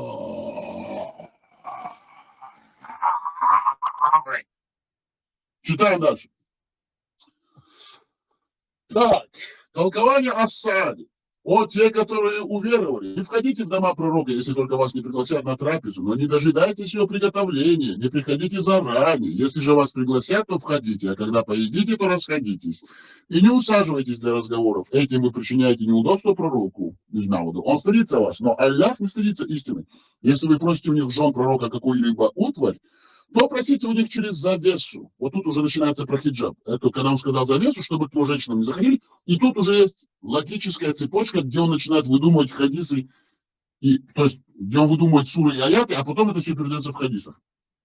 У них это первое упоминание. У них через завесу. Так будет чище для ваших сердец и их сердец. Вам не подобает не обижать посланника Аллаха, не жениться на его женах после его смерти. Воистину это является великим грехом перед Аллахом. О, правоверные, не беспокойте посланника Аллаха, если только вас не пригласят на трапезу. Но даже в этом случае не приходите заранее для того, чтобы дожидаться ее. Не отвлекайте посланника Аллаха от насущных дел своим присутствием, дожидаясь приготовления еды или бесполезными разговорами после трапезы. А посещайте дома посланника Аллаха только с его разрешения и проводите там ровно столько времени, сколько понадобится для разрешения ваших насущных дел. Не тратьте понапрасну время посланника Аллаха ни до трапезы, ни после нее. Затем Аллах сообщил, что смысл этого предписания, Аллах сообщил в том, что бесполезное времяпровождение удручало пророка Мухаммада и отвлекало его от многочисленных домашних дел. Ну тут же только говорит домашних дел, а как мы знаем, он ничем не занимался. Ложь на лжи. Однако посланник Аллаха стеснялся попросить своих сподвижников, и сейчас мы объясним, почему он боялся, потому что в тафсире все объясняется. Однако посланник Аллаха, тут очень интересный момент, сейчас вам понравится, я знаю, я чувствую, что вы уже такие прислушались. Однако посланник Аллаха стеснялся попросить своих, стеснялся, на самом деле он боялся, они заменили слово боялся, но стеснялся.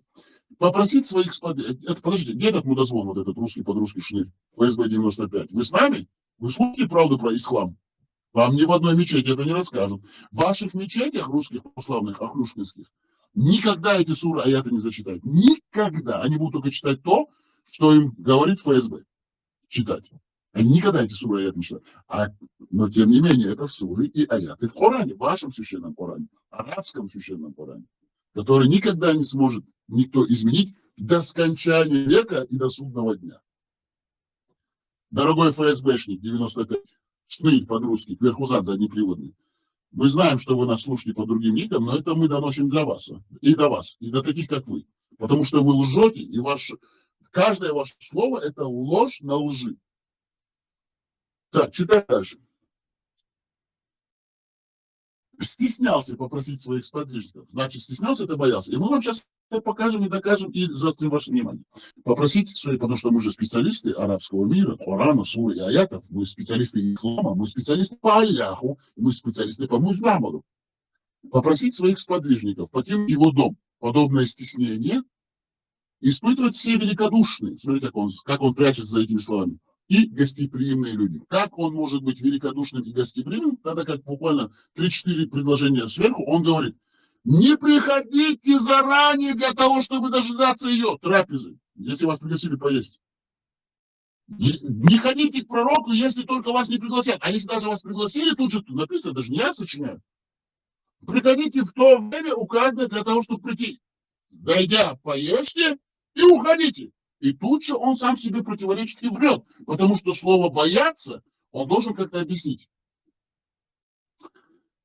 Не отвлекайте от насущных своих присутствий. Подождите, не беспокойте посланника. Он был великодушным и как тут написано, гостеприимным.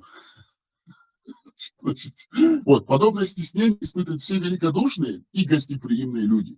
Но Аллах не стыдится истины. Кому-то может показаться, как, заостряя ваше внимание, как может быть этот человек, который пишет чуть выше такие вещи, быть великодушным и гостеприимным. Видите несоответствие? Просто взрыв мозга, когнитивный диссонанс, противоречие на противоречие, ложь на лжи.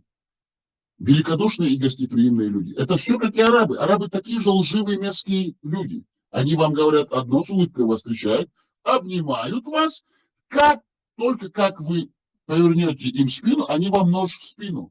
Нож в спину, понимаете? Ножом в спину они вас распарывают, убивают вас. Такие они подлые, мерзкие люди.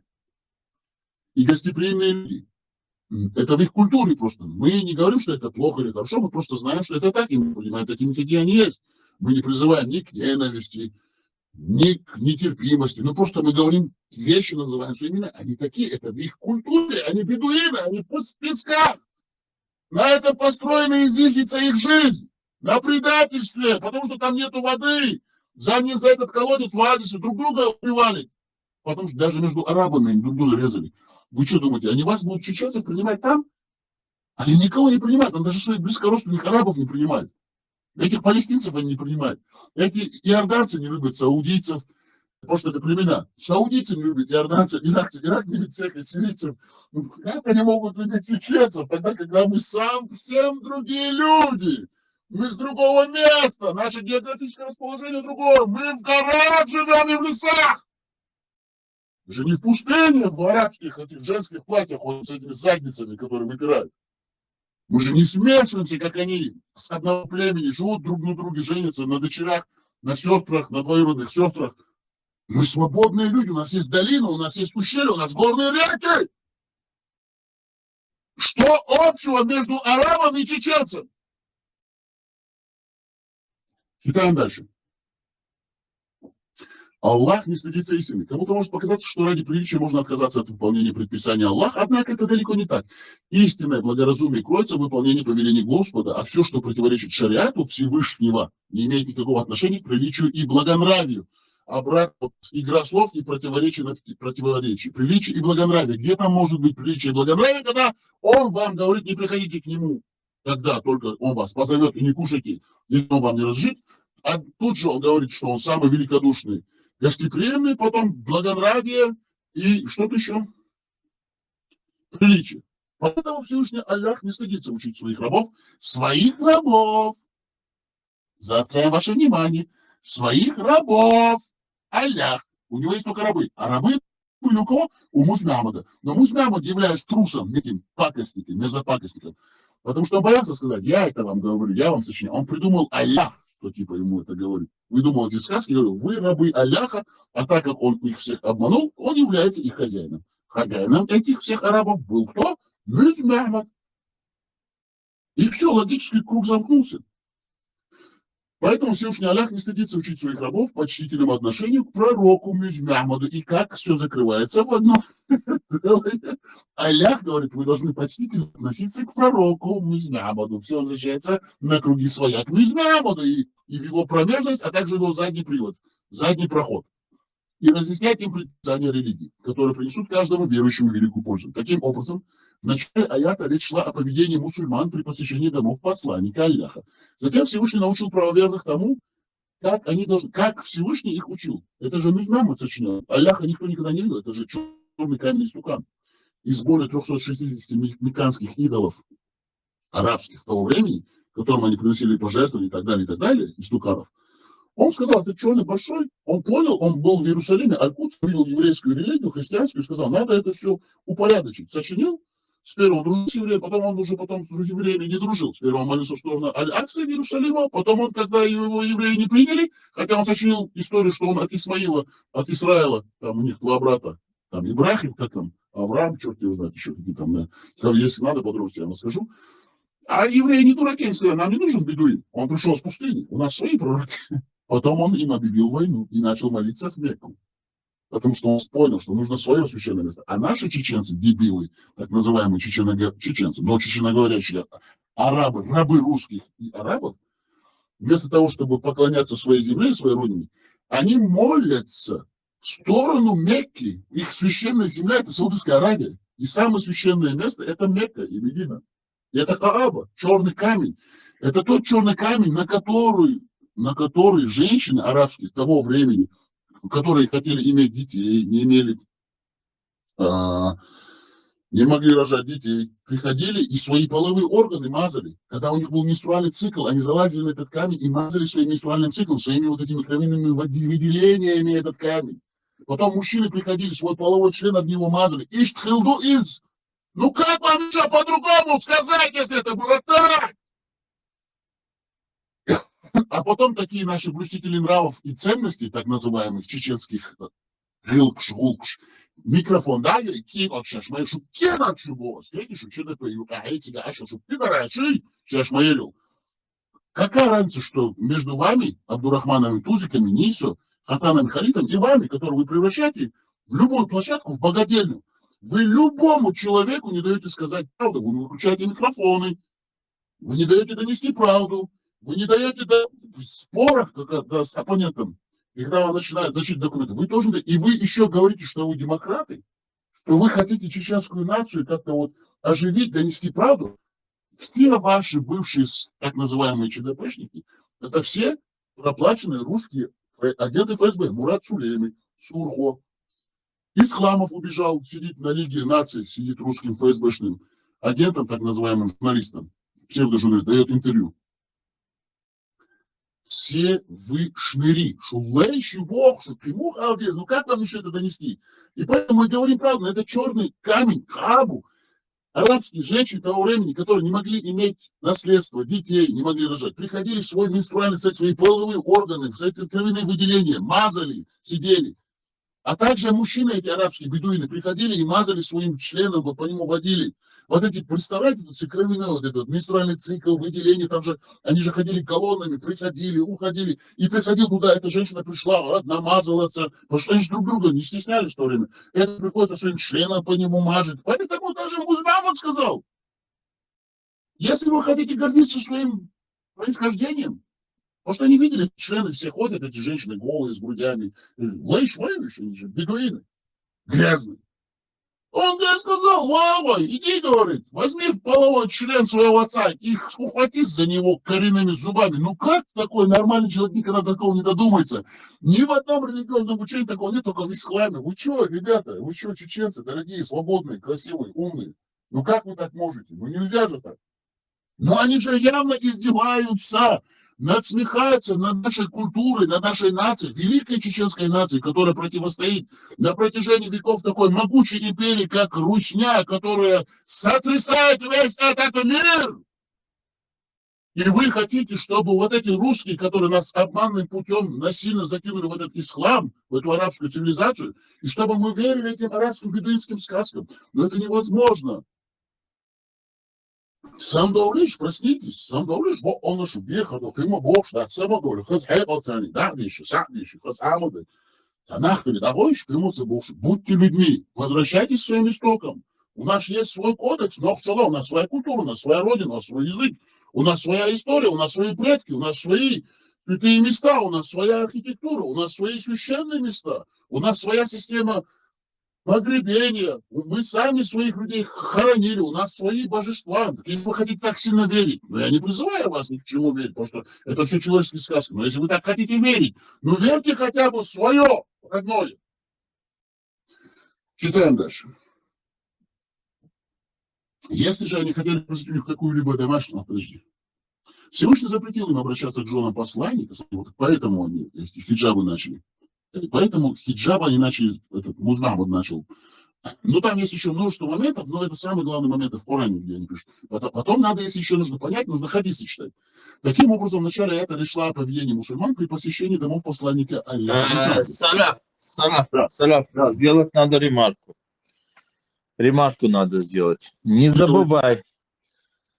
Это было по отношению к его женам. Понимаешь?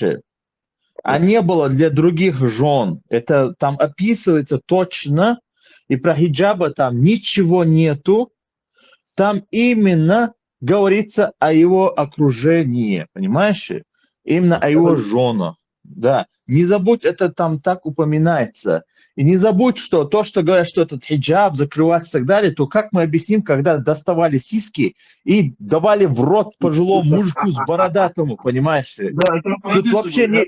Да. Да, ну, когда тут Мусман ничего... это видел, да, сейчас я вам дам завершить. Но когда Мусман вот это видел, что его жена дает эту грудь, он уже сам, зная, что он с ней лежал, ну, провел с ней, ну, доставил удовольствие себе мужчина. И он, боясь сказать этому человеку, что ты мою жену отымел, ты с ней имел любовные отношения, ты занимался с ней сексом, ты вводил ей половой член, поэтому там сказать, надо 4 свидетеля. Как ты можешь иметь свидетелей? Это что, шведская семья, что ли? Это что, Сталинград, что ли? Ну, он так сказал, чтобы прикрыть. И видит, что его жена дает грудь мужчине, он сказал: Айша, ты должна, он не так сказал, ты должна давать свою грудь для тех, кому она потребна в развитии его организма. Ну, там такая видать, там какая-то мужчина, какая-то гамадрина сидела арабская, трахала его жену. И поэтому он, видит, сказал своей жене, когда ушел: есть хадис для развития типа ребенка, ну, для развития человека хотя бы давал свою грудь, а та привела свои братья, потому что из нее сделал проститутку, на самом деле, насильно изнасиловал в малолетнем возрасте, вот давала, чтобы прикрыться. Ну, там, короче говоря, это, надо, защита. Так, Александр, вы хотели что-то сказать, доложите, пожалуйста. Да, вот касательно этого, это говорится о его женах. Еще почему было сказано, что нельзя забирать жен? Ну, как бы, надо признать, да, он всех лоханул, конкретно лоханул. Ты представь себе, он довел их до того, что они за его кровь готовы были драться. За тазик, который он брал омовение, за него были готовы драться. Когда заключали договор, когда пришли курайшиты, когда Мухаммад там плюнул, и сахабы начали драться, чуть ли не драться за его плевки, чтобы взять себе в рот его плевок, понимаешь? Он настолько их довел, он забирал их жен, кстати, себе. Если ему понравилось, если пророку ихнему, арабскому пророку, понравилась какая-то женщина, он увидел ее, то чувак должен развестись. На это есть хукм всех ученых. Если кому интересно, вы можете это самое поковырять. Сейчас мы не будем это говорить. Мы всего лишь поверхностно пройдем. Мы эту тему разбирали. Антитеррор, кстати, тоже разбирал. У него на канале это есть. У него много видео интересно, можете посмотреть. То должен был развестись. Так как он делал куколдами других мужиков, но это не было ему предписано. И так как он не хотел пасть на уровень этих дебилов. И касательно Айши, как он мог бы это сделать? Ты представляешь, Саля? Там были 4 свидетеля. Но дело в том, что 3 были мужиков, и 1 была женщина.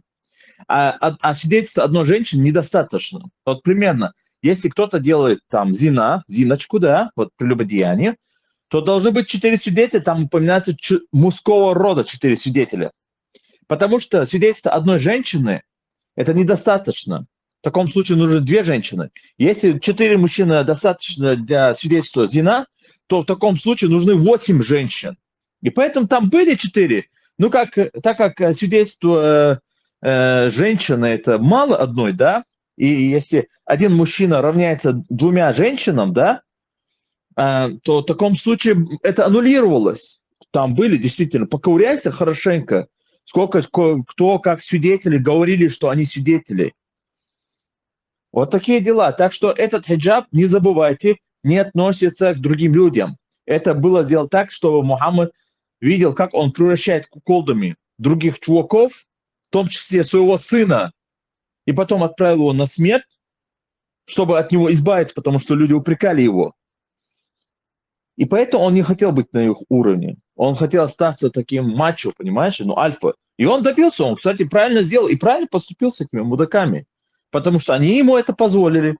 Там были воины настоящие, мужественные, это были вот это урашиты, да, язычники. И Аллах, надо признать, пока не появился Мухаммад, он не был плохим богом. Он был нормальным богом. Он как бы, я его сейчас тоже как бы воспринимаю, и вот это то, что приписывается Аллаху, это никакое не имеет отношения. Вот посмотрите вот на те арабы, которые были, они к женщинам не лезли, кстати, насиловать. И если вы посмотрите окружение Мухаммада, это только его окружение насиловало. Это только они. И вот эти урашиты, вот эти язычники, упрекали их за это. За расстрельство упрекали Умара ибн аль-Хаттаба. Письмо есть, где говорят, что они опустошают землю, насилуют женщин. У нас в Чечне наши язычники, что сказали Берсу Шеху, когда он пришел? Нам говорят, 400 лет мы воюем против России.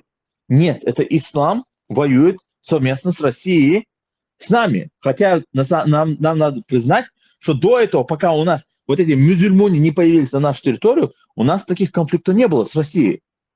У нас благодаря этих мусульман, этих самых турков, такие как сегодня Эрдоган и так далее, благодаря их авантюре это началось. И, конечно, мы оказались между наковальней и молотом.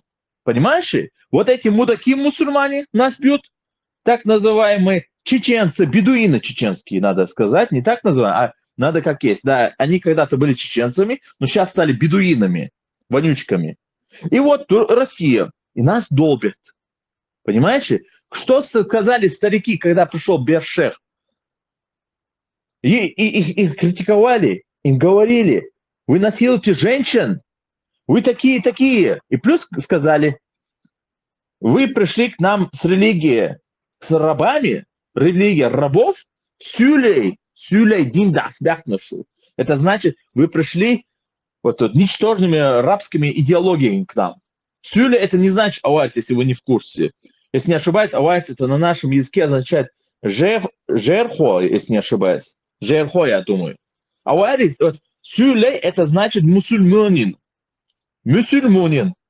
А когда мы говорим собу, это значит басурманин, который вам еще навешал ярлык, и вы с гордостью носите. И вы меня спрашиваете, заходите сюда, а бусурбать?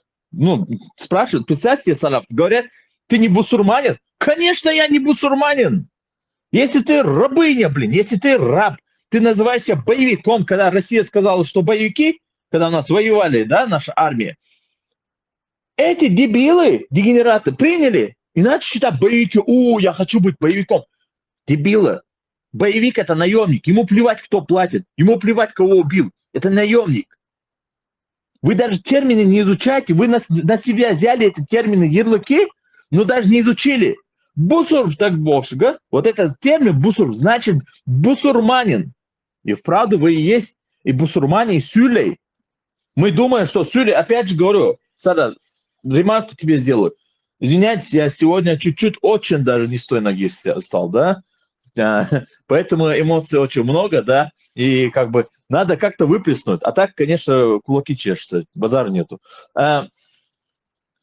Поэтому не забывайте, сюлей – это любой мюзюльмунин, понимаете? А не аварец. Не аварец. Наши предки называли сюлей именно мюзюльмун. У нас вот такое было. Рабы, они признали себя рабами, они стали на четвереньки, там, молятся с другой стороны. Так кто это?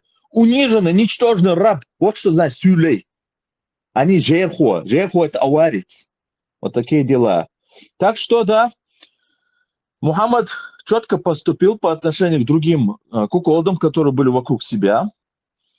И сказал, чтобы никто не женился на них, и чтобы на них не смотрели мудаки. Потому что он знал в свое окружение, что они, тоже такие же. Если он смотрит, то они скажут, что давай, Мухаммад, мне тоже понравилась твоя. И надо было заранее себя застраховать, понимаешь ли? Чтобы такое не произошло. А касательно Аиши, как он посмел бы? Ведь Абу Бакр был его правой рукой. И представь себе, конфликт происходит с правой рукой. Вы знаете, что это как плачевно для него закончилось бы. Он потерял бы помощь от друга. А он, заметьте, он был очень богатым. Он был богатым, кто бы что-нибудь говорил, что он бедный и так далее. Он был богатым. И как Айша после этого поступила, посмотрите, с его семейкой. Они просто взяли, послали их к черту. Ничего им не дали от наследства, когда этот Абу Бакр стал халифом. Он даже не посмел бы ничего сказать. И поэтому ему надо было бегать туда-сюда и потом придумать этот аят, сказать, что вот свидетельство одной женщины достаточно, когда свидетельство одной мужчины достаточно, нам нужны две женщины. Мы же знаем, ислам восхваляет женщин, там, возвысил, чем мужчину, ну да. А тут, понимаешь, надо было спасти ситуацию, потому что 3 мужиков и 1 женщина. И если взять по шариату, он прав, да, базар нет, это не считается. А где еще 1 женщина? С вами только 1 женщина. Вот и все.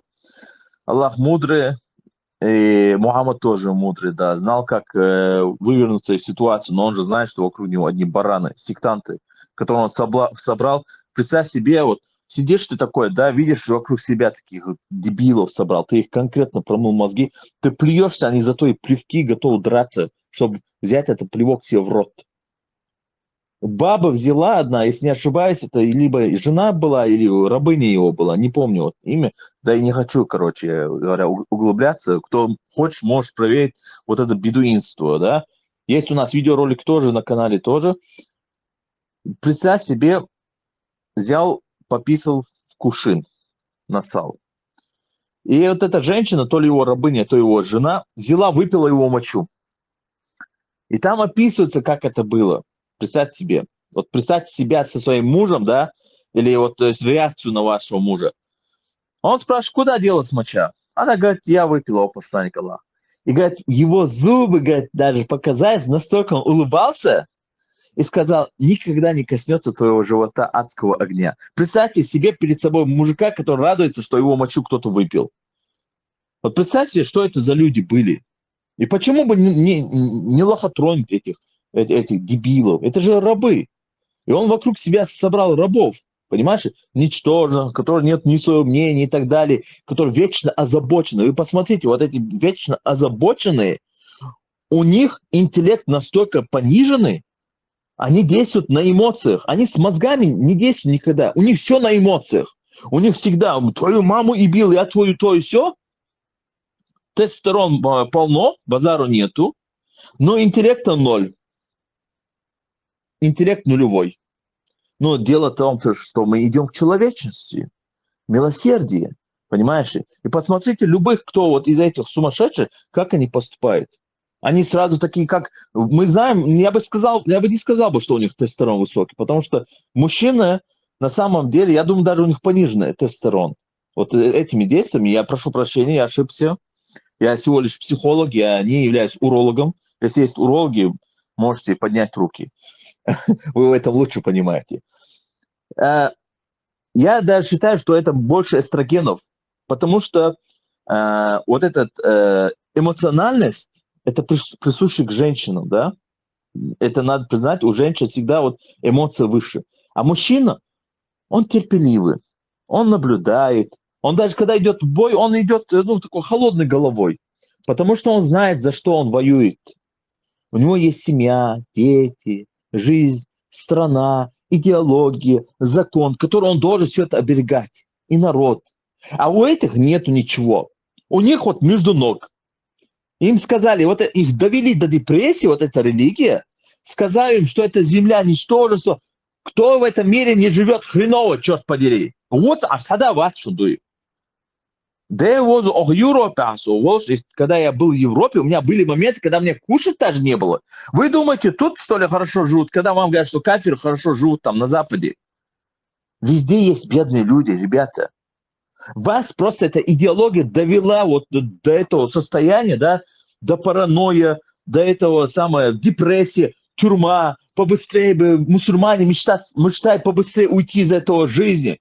Вам прям толкает. Вам сказали, есть какой-то бордель, там жрачки есть, и там можно конкретно перепихон сделать, бесконечный. А там есть бордель? Глава 15 от Термизи, хадис 2549 и 2550, там про базарчики недели.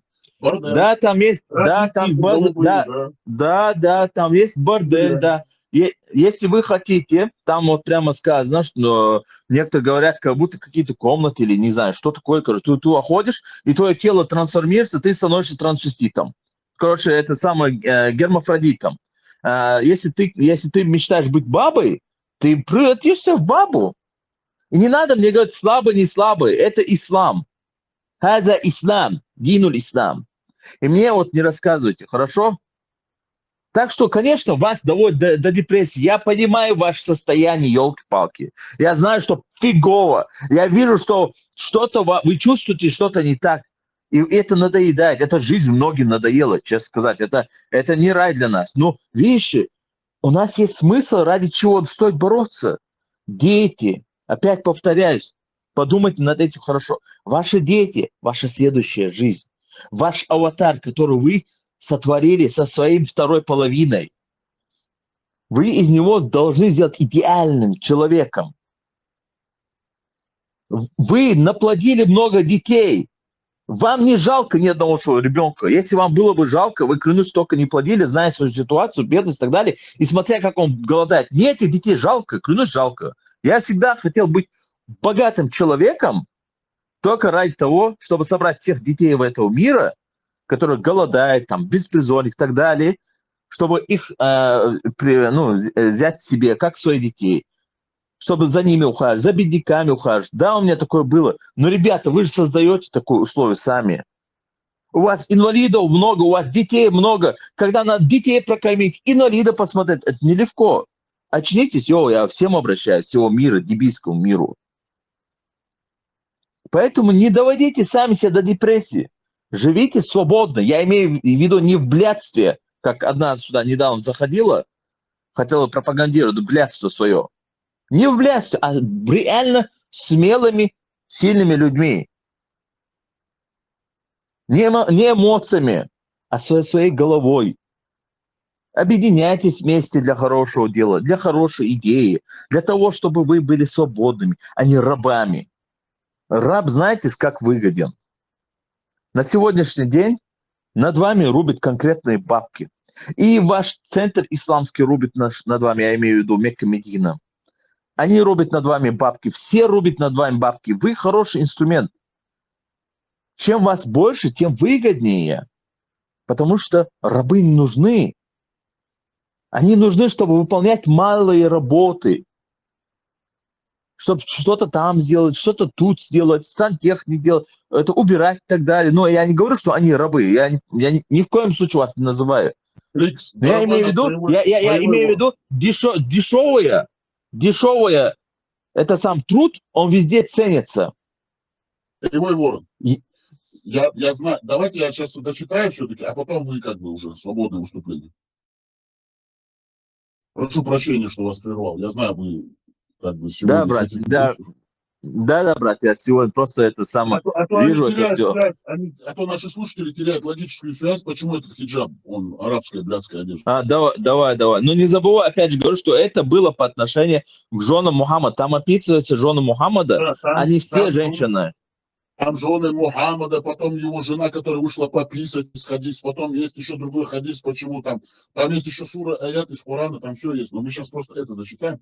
Правильно, Криксрам говорит, боевой наш чеченский ворон со скандинавским окрасом. Читаем дальше. Альхамдулиллахи роббил аламин. Аллаху акбар, Аллаху акбар.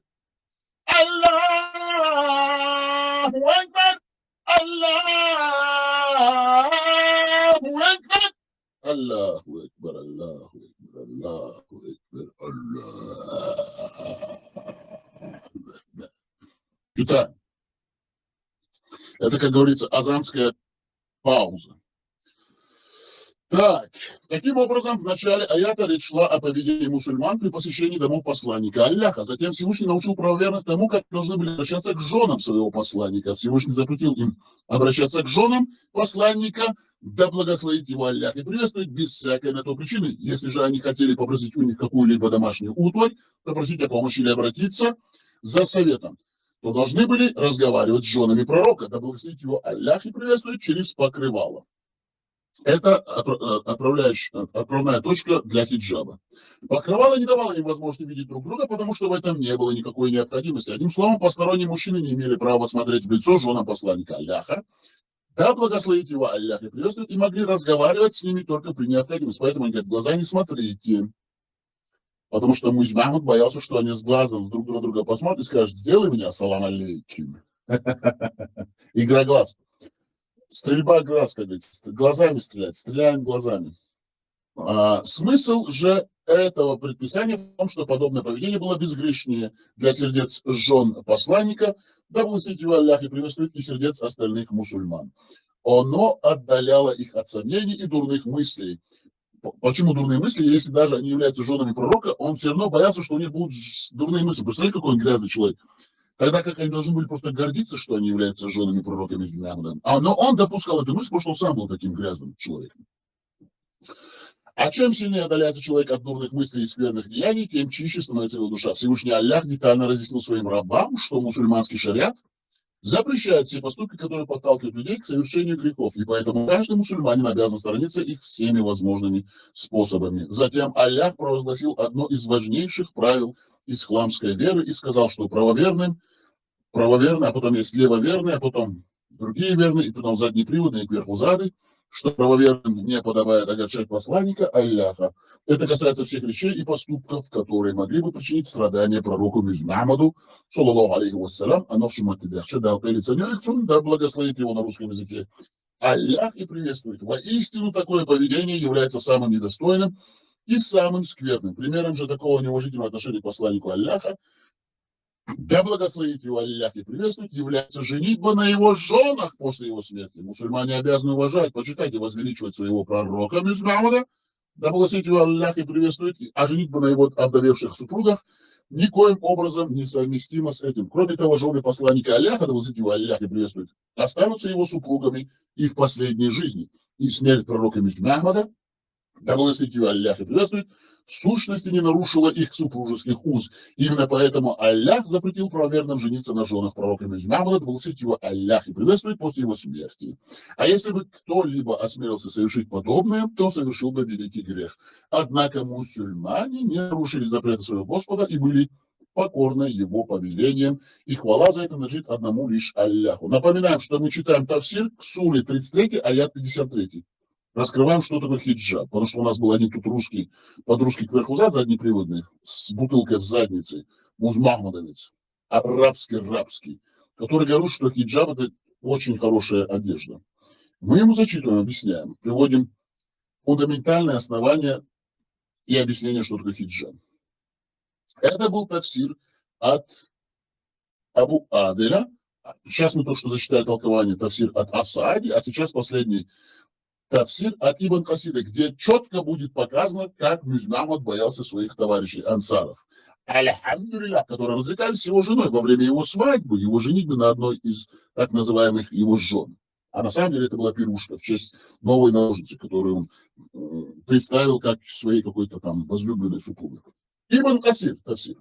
Это аят о хиджабе, покрывало завеса, который включает в себя некоторые предписания и правила поведения адаб. Это один из тех случаев, когда аят был ниспослан в подтверждение слов Умара ибн Аль-Хаттаба. А как мы знаем, Умар ибн Аль-Хаттаб, есть один хадис, где он говорит, что Аль-Сауду мы узнали, она большая, надень на нее какую-то там покрывало, чтобы она покрылась, потому что она выходит ночью писать. А как мы знаем, она выходила не писать возле какой-то там, возле кладбища там у них арабского, там, где они писали, выходила ночью. Она выходила гулять, доставлять себе телесное удовольствие. И поэтому Мухаммад был старый в то время уже, вообще старый, и он не мог их удовлетворить. Хотя некоторые говорят, что он 11 жен проходил за ночь и также других наложниц. А его жены же гуляли женушки. Аль-Сауда там такая была. А Аль-Хаттаб за ней наблюдал и сказал: Мухаммад, одна из твоих жен ходила гулять. И они сказали: мы тебя видели. Она сказала: нет, это не я. Потому что она была уверена, что ее не видели. Это была ночь. Но этот Аль-Хаттаб сказал: в свете луны я узнал тебя. Как ты меня узнал? Хорошо, это я. Она сказала: но скажи мне просто, как ты узнал, что это я? Потому что ты большая, у тебя большое тело. Он сказал: и большие груди, и большая задница. Вот так я тебя и узнал. И поэтому он сказал Мухаммаду: Мухаммад, скажи своим женам, чтобы они покрывались хотя бы, когда выходили ночью пописать, так скажем, свои человеческие нужды удовлетворять. На самом деле она выходила гулять на стороне, ставить рога нашему Мухаммаду. Не нашему, а их арабскому Мухаммаду. Так, читаем дальше. Слов Умар, есть хадис достоверно об этом. Слов Умар ибн Аль-Хаттаба, как об этом всего же слов, сообщается в обоих сахихах. Сахих — это значит правдивый хадис. Мои желания совпали с волей моего Господа в 3 случаях. Однажды я сказал: о посланник Аллаха Мухаммад, а не избрать ли нам для молитвы вместо Ибрахима? Это Авраам, значит, да, я так понял, у евреев. После чего был ниспослан аят, в котором говорилось: сделайте же место стояния Ибрахима местом совершения молитвы. Они ссылаются здесь на суру 2, аят 125. Кому надо, идите читайте. А сейчас мы читаем 33-ю суру, 53 аят. Что касается аята... Подождите. Да, это сура 33, 53 аят мы читаем. Так, читаем. Что касается аята о покрывале, то однажды я сказал: о посланник Аллаха Мухаммад, не повелишь ли ты прикрываться твоим женам, ведь с ними разговаривают и благочестивые, и порочные. После чего был ниспослан аят, а нам говорят, что все арабы такие чистые, такие порядочные. То они сами о себе говорят в своих же Коранах, сурах и аята, в твоем же Коране священном, что все они такие порочные и похотливые. После чего был ниспослан, и они являются примером для подражания для нас, благородных чеченцев, где в нашем кодексе чеченском Нохчела 44 пункта всего, говорится о чести, благородстве и недопустимости посягательства на честь и права женщины, а также любого другого человека, мужчины, кем бы он ни был, даже животных. Благочестивые, сравнивайте Коран и наши 44 пункта нашего Нохчела. И вы поймете, где правда, а где ложь, и где чистота, и где бесчестие. Благочестивые и порочные, после чего был ниспослан аят о покрывале. Третий случай связан с тем, что однажды всех жен пророка, да благословит его Аллах и приветствует, охватила ревность к нему, и я сказал им: если он разведется с вами, то, может быть, его Господь даст ему взамен вас жен лучше вас. Сура 66, аят 5. Можете идти читать. А потом этот аят был ниспослан свыше. В Бухари есть хадис 402. В хадисе от Муслима, есть даже хадис от Муслима 2399. Сообщается, что четвертым случаем, совпавшим с мнением Умара, было ниспослание аята о пленных, взятых при Бадре. Сахих Бухари 1821 хадис. Сообщает, что Аннас, да будет доволен им Аллах, сказал, когда посланник Аллаха, да благословит его Аллах и приветствует, женился на Зайнаб бинт Джахш. Это очень интересный момент. И здесь мы видим всю пошлость, трусость и подлость этого пророка Мухаммада, самозванного арабского пророка, и всю его низость и ничтожество. А также весь его такой вот страх перед своими ансарами, которых я назвал, но своими товарищами по разбою. Женился на Зайнаб бин Джахш. Смотрите, слушайте внимательно, это очень важный момент. Когда посланник Аллаха, да благословит его Аллах и приветствует, смотрите, Бухари 1820, нужно понимать, о чем мы говорим. Бухари 1821 хадис. Сообщает, что Аннас, да будет доволен им Аллах, сказал, когда посланник Аллаха, да благословит его Аллах и приветствует, женился на Зайнаб бинт Джахш, он пригласил людей на угощение. Затем, после застолья, они стали беседовать. Они начали просто разговаривать. Беседа затянулась. Это нормально. Люди говорят, ансары, воины, бандиты, разбойники, говорят, поели. Посланник Аллаха, да благословит его Аллах и приветствует, собирался встать. Он дал им понять, поднимая, что пора уходить, уже ночь или там поздно. Уходите, я хочу наслаждаться и совращать своих жен. И новую жену. Как ее звали? Подождите. Зайнаб бин Джахш. Он давал им понять, он приподнялся и сказал: Зайнаб бин Джахш, я привел себе, и у меня еще другие жены здесь, пожалуйста, уходите. Собирался встать, но никто из людей не поднимался. Посланник Аллаха, да благословит его Аллах и приветствует, встал, видать, там пили вино, были пьяные, не в состоянии понимать, что он делает, а он такие жесты делает. А почему это все рассказать? Потому что он сам сочинил этот аят в этой же суре, объясняя, что нужно вот так уходить. Поэтому он сам то, что делал, он им передает.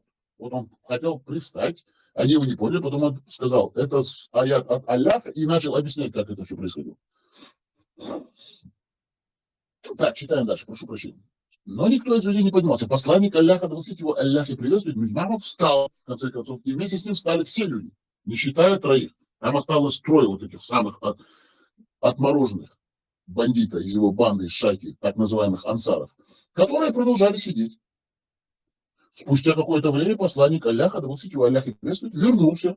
Все ушли, а эти трое сидят и разговаривают с его женами, и кушают, и веселятся. Вернулся в дом и хотел зайти к своей жене, он хотел зайти к Зайнаб бин Джахш. А там сидят эти трое, понимаете, развлекаются его женой.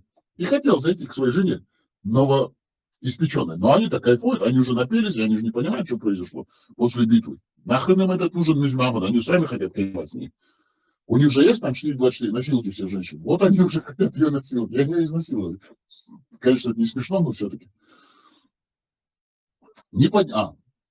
Продолжали сидеть. Спустя какое-то время посланник Аллаха, да благословит его Аллах и приветствует, вернулся в дом и хотел зайти к своей жене.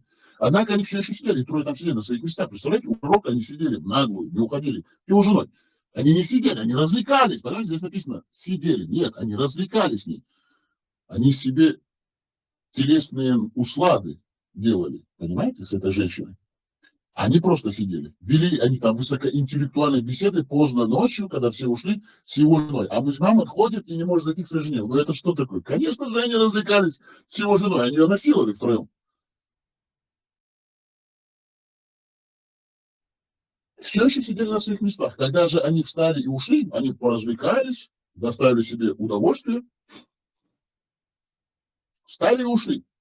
Я пришел посланник, это его раб приходит к нему. Я пришел посланник, Абу Хурейра, видать, пришел. Ну, тут о нем не упоминается, но обычно Абу Хурейра всегда за ним ходил, это один из его рабов, который, будучи рабом, как бы не был рабом, но на самом деле он был рабом, который даже на верблюде сидел, приклеившись к его заднице.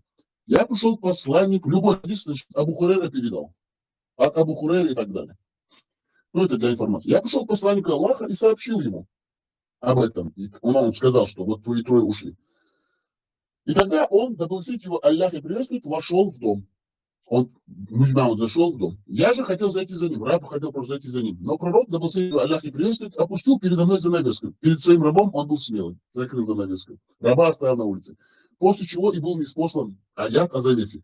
После этого он подумал, так, надо что-то придумать новое, чтобы мои музмахмадовцы, мои последователи не развлекались своими женами и так называемыми, ну, они рабыни, и не насиловали их в моем присутствии. Он сказал, надо их напугать Аллахом, черным каменным стаканом. И он выдумал аят. Неспослан аят о завесе. О, те, которые уверовали. Не входите в дома пророка, если только вас не пригласят. И он начал им объяснять, как надо вести себя с ним и с его женами в его присутствии и вне его присутствия, в его отсутствии. На трапезу, но не дожидайтесь ее приготовления, не приходите заранее. Если же вас пригласят, то входите, а когда поедите, то расходитесь. Бухари, Сахих Бухари передает этот хадис еще в нескольких местах, 6239, 6271 хадисы, а также хадисы Муслима, 1428, и Ан-Насай тоже, 11420. Бухари в своем хадисе 4793 также передает, что Ан-Нас, да будет доволен им Аллах, сказал, жившись на Зайнаб, а Зайнаб это Зайнаб бин, подождите, Зайнаб это была ее полное имя, чтобы люди понимали, потому что запись ведется, мы ни от кого ничего не скрываем. Зайнаб бин Джейш. Зайнаб бин Джейш ее звали, да. Зайнаб бин Джахш. Но Зайнаб бин Джахш была это, одна из его жен. Зайнаб бин Джахш. Voilà. Подождите, Зайнаб бин Джахш. Вот. Зайнаб бин Джахш это та жена, которую эти трое изнасиловали и ушли, а потом он подумал, нет, надо что-то придумать. И он новый аят выдумал и сказал, что к нему не спаслал Аллах. Бухари 4793 также говорит, что она будет доволен им Аллах, сказал, внившись на Зайнаб, да будет доволен ею Аллах, посланник Аллаха Мизмама, да будет его Аллах и приветствует, устроил свадебное угощение, во время которого гостям подавали хлеб и мясо. Я же был послан глашатаем. А, это Аннас был, а не Абу Хурейра, да, Аннас. Я же был послан глашатаем, приглашающим на пир, и люди приходили и уходили. Затем приходила другая партия людей, также это, ну, все бандиты, разбойники, насильники, маньяки, которые были в банде у Музмамада, из его так называемого войска, мусульманского войска, на самом деле все были бандиты, разбойники, насильники, маньяки и растители малолетних детей. Ответов я уходила. И так я приглашал людей, пока не осталось никого, кого можно было пригласить. Я сказал посланнику пророка Мухаммаду, пророку Аллаха, я не нахожу никого, кого можно было бы позвать. Тогда он, да благословит его Аллах и приветствует, сказал, как они объясняют этот аят, как бы, ну, они видят, что он за женщин, из-за того, что он боялся своим этим разбойникам сказать, уходите отсюда, своим последователям, ансарам, как они говорят по-арабски, и чтобы это потом загладить, они начали сочинять истории в этих тафсирах. Тогда он, да благословит его Аллах и приветствует, сказал, уберите еду, и осталось всего лишь 3 человека беседующих во дворе, беседовать, да? Тут уже во дворе, говорят, а не в комнате с его женой. Понимаете, какое несоответствие, противоречие? А потом посланник Аллаха, да благословит его Аллах и приветствует, вышел, направился к комнате Айши. Видите, как он с одной женой не мог, как бы повеселиться, потому что те посидели. А он пошел к Айше, которая там же находилась. Ну, короче говоря, вот эти вот свингерские движения. Полностью вот это вот блядство там идет. Тут одна жена, тут другая. А потом другим он говорил, да, вы можете жить, типа. На самом деле он не говорил, что всех должны быть равны. Он творил, что хотел с этими женщинами. От одной шел, другой сразу заражал их сифилисом, трипером, гонореей, гепатит А, гепатит Б, ну, всякими болезнями вот этими. Те трое развлекаются с его новой женой Зайнаб бин Джах, а он пошел к Айше, своей малолетней. Он, прошу прощения, вышел, направился к комнате Айши, да будет доволен Аллах, и сказал, мир вам, о обитатели дома, милость Аллаха и его благословение. Она ответила, и тебе мир и милость Аллаха. Айша ответила ему, своему Музмамуду, насильнику своему, старому педофилу Музмамуду. Как тебе понравилась твоя жена, спросила Айша его. А он же ее еще не вкусил, потому что там 3 разбойников, ансаров, развлекались, насиловали ее. Да, благословит тебя Аллах. После этого пророк, да благословит тебя Аллах и приветствует, обошел всех своих жен, кроме Зайнаб бин Джахш, который он только новоявленная его так называемая жена, но на самом деле рабыня-наложница, которые насиловали его трое этих ансаров. И всем сказал то, что сказал Айше. И все они отвечали ему так же, как ответила Айша. Затем он вернулся, но 3 человека продолжали болтать во дворе. На самом деле они были в комнате и насиловали его жену. Посланник Аллаха, его Аллах и приветствует, был очень стеснителен. На самом деле он боялся им что-то сказать, потому что у них были мечи, копья, все, что нужно, чтобы его зарубить. Он знает, они смелые бандиты, которые его слушают только за то, что им рассказывают грязные сказки. Это была его двоюродная сестра, которую он отобрал у своего сына. Да. Это Зайнаб бин Джахш. Да. Почему они его слушали? Потому что от Хадиджи ему досталось большое наследство, и он как бы был богатым, поэтому они его и слушали, его сказки. Но одновременно он их боялся. Физически он был слабый, беспонтовый был. Он не воин, не боец, он вообще левый человек. Был очень стеснительный, на самом деле был трусом. Он пошел в комнате Айши, видимо, она сказала ему, или он сам понял, что люди ушли. Потом ему этот ансар сказал, уже ансар сам говорит, я пошел, ему сказал, они ушли. А они его не считали, потому что он раб, короче говоря, раб, ходит туда-сюда, пускай. А этот раб наблюдал, стукач. Пойду Музмамуду скажу, когда они выйдут. И он, когда ушли, он пошел и сказал. Продолжали болтать во дворе. Посланник Аллаха, да его Аллах и приветствует, был очень стеснительным. Он пошел в комнате Айши, видимо, она сказала ему, или он сам понял, что люди ушли. Он одной ногой шагнул за порог комнаты, другой остался снаружи, отодвинул шторку, и тогда был ниспослан аят о покрывале. О хиджабе, про который нам этот ФСБ-95, этот Музмамадовец, под-русски кверху за задний приводный, киегдует, хумшны, лей амаля. Лей сегодня нам говорит, что хиджаб это что-то высокое, светлое, чистое. Арабская вот эта вот блядская идеология, которую они нам навязывают, Россия нам навязывает через арабов, и вот эти вот шныри чеченоговорящие, рабы русских и арабов, которые нам приходят, говорят, что это что-то святое, прекрасное, чистое, светлое. Вот ваша вся одежда.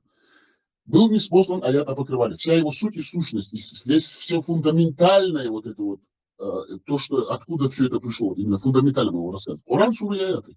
Я же ничего от себя не сочиняю. Аяты покрывали. Из 6 сборников сунны хадис приводится лишь у Бухари и Ан-Насаи в день и ночь. 271. Не входите в дома пророка, верующим недозволено входить в дома пророка без его разрешения, как это делалось во времена невежества и в начале ислама. Аллах проявил ревность к этой общине и сообщил им об этом. Это было сделано лишь в знак почтения к этой общине. В хадисе также говорится, остерегайтесь заходить к чужим женщинам, Бухари, 5232 хадис, Муслим, 2162 хадис, затем Аллах сделал исключение из этого правила. Если только вас не пригласят на трапезу, это потому что Мизман понял, так, я чуть-чуть переборщил, надо мне все-таки сделать им, дать им возможность, чтобы они ко мне могли приходить, потому что если я полностью запрещу, кто ко мне будет приходить? И он сказал, если я вас позову, типа, приходите. Потом он добавлял в аяты, понимаете? Аят пришел, это Аллах, еще дополнительно к этому же аяту еще идут такие строки, которые дополняют этот же. Видите, как он сочинял? Сказочник, мракобес, лжец, мерзавец, насильник, педофил, растлитель малолетних детей, бандит, мародер, убийца.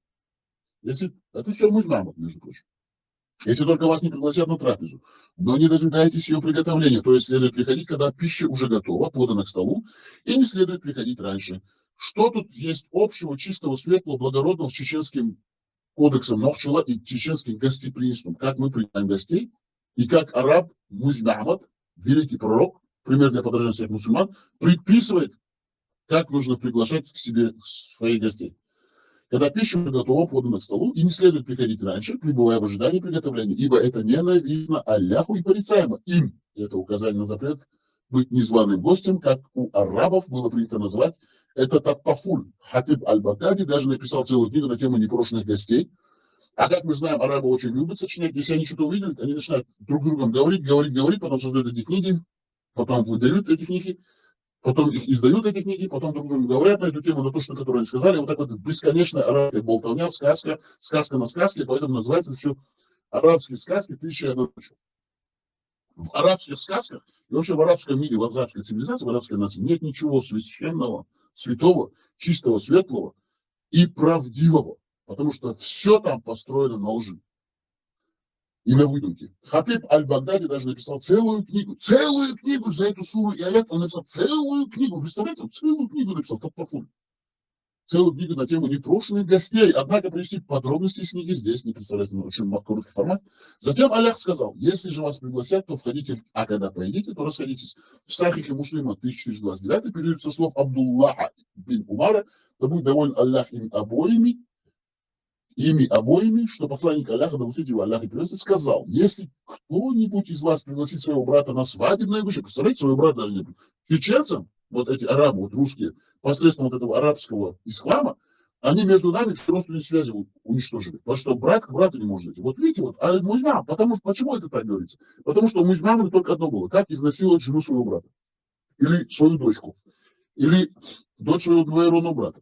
И вот они это все прописывают, и все это выходит в их Коране, суре, аяты. И потом они говорят, это же сунна пророка. Да, это сунна пророка, это то, что делал музмам. Но это же нам не подходит, мы же не насильники, мы не маньяки. Как это ты можешь, как это чеченцу, благородному, чистому, светлому, нельзя зайти к своему брату?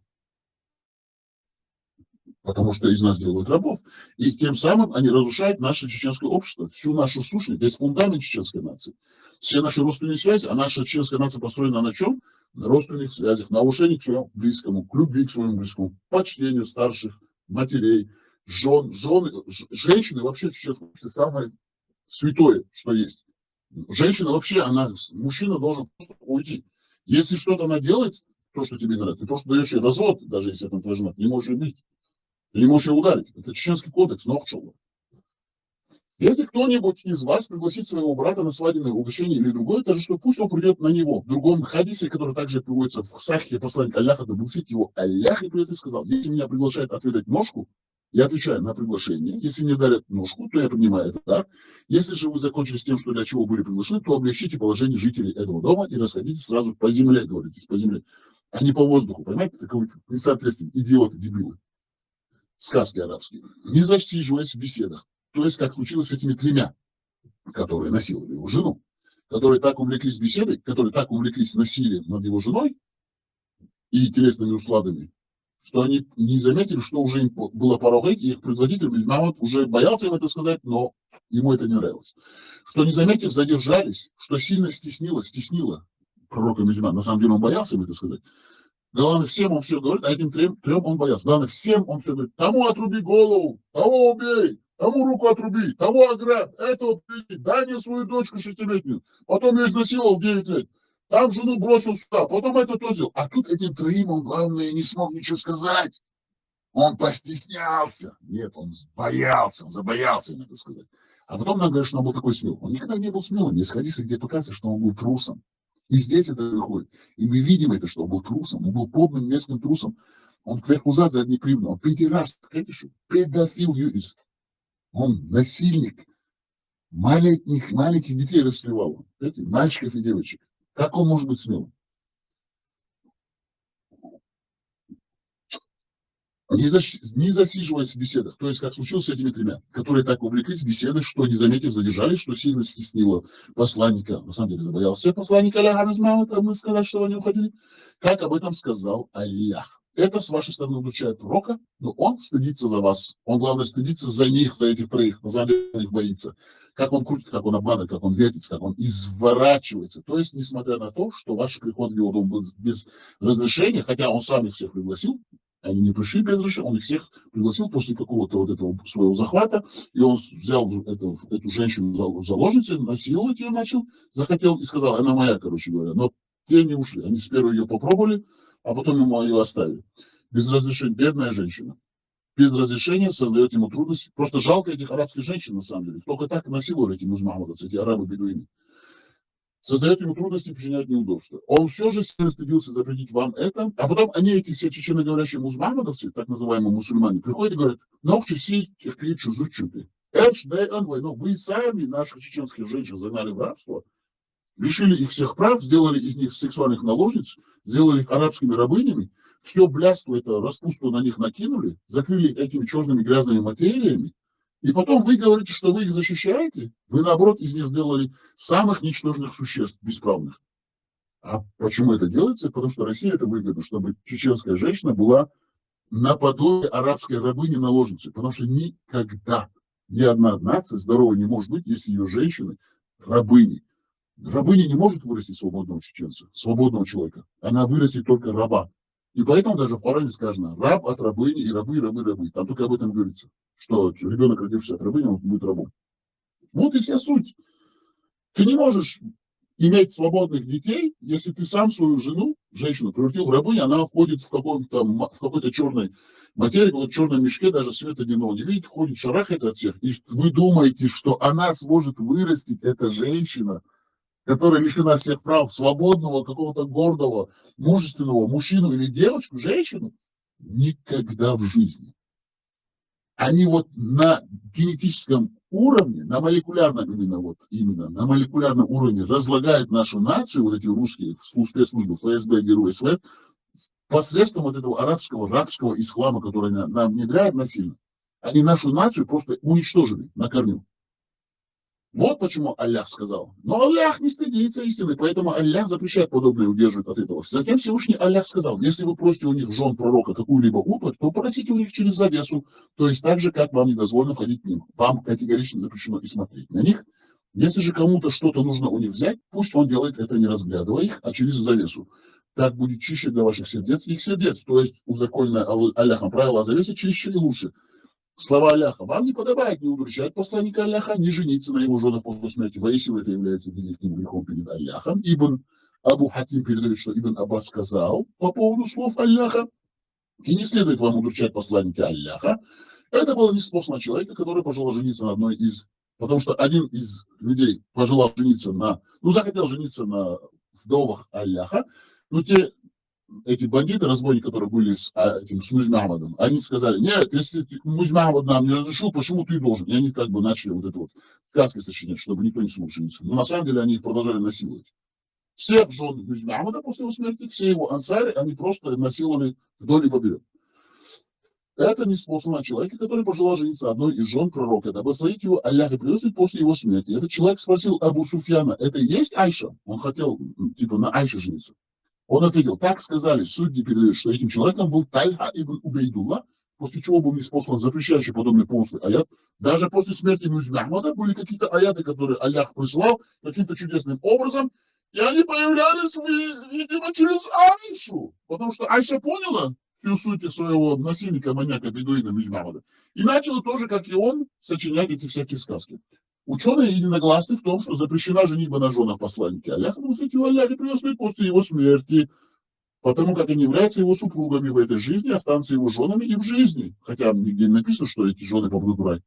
Последнее также потому, что они являются матерями проблемы. Как эти все изнасилованные, исковерканные, сломанными судьбами женщины, которых насиловали вдоль и поперек Музь-Махмад, а после его смерти все его бывшие сподвижники, ансары, они могут быть моими матерями свободного, благородного, чистого чеченца, коими являюсь я, ваш покорный слуга, они мне не матерь.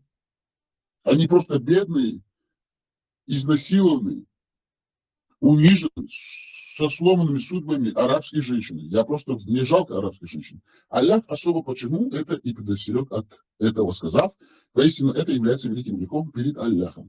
Так, просто хотелось бы дополнить, что не забывайте, что в то время у арабов, они жили в пустынях, в оазисах, любая женщина, которая была, хоть сестра, двоюродная, не двоюродная, они всех брали и насиловали.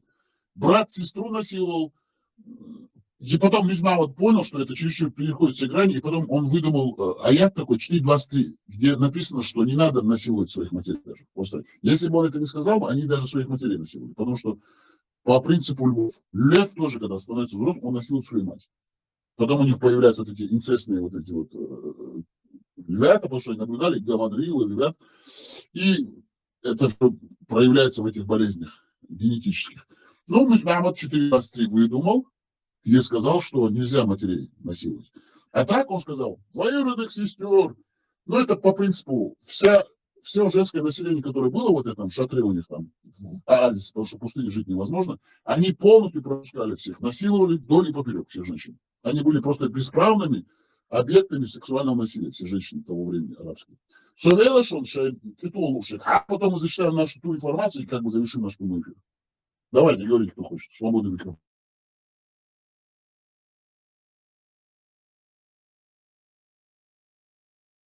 Да, у нас Молта Абак прибыл к нам.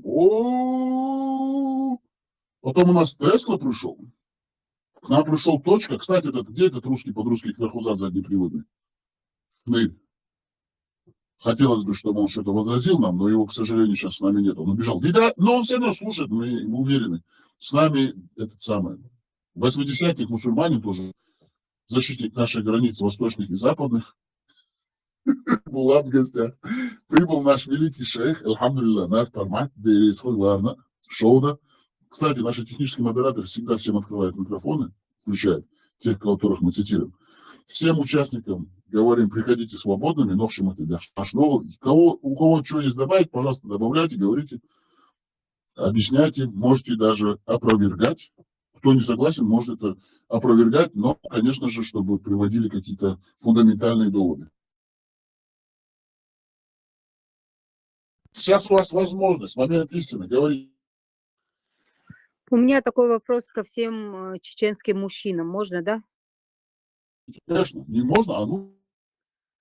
Буквально где-то час назад был Маша, спич.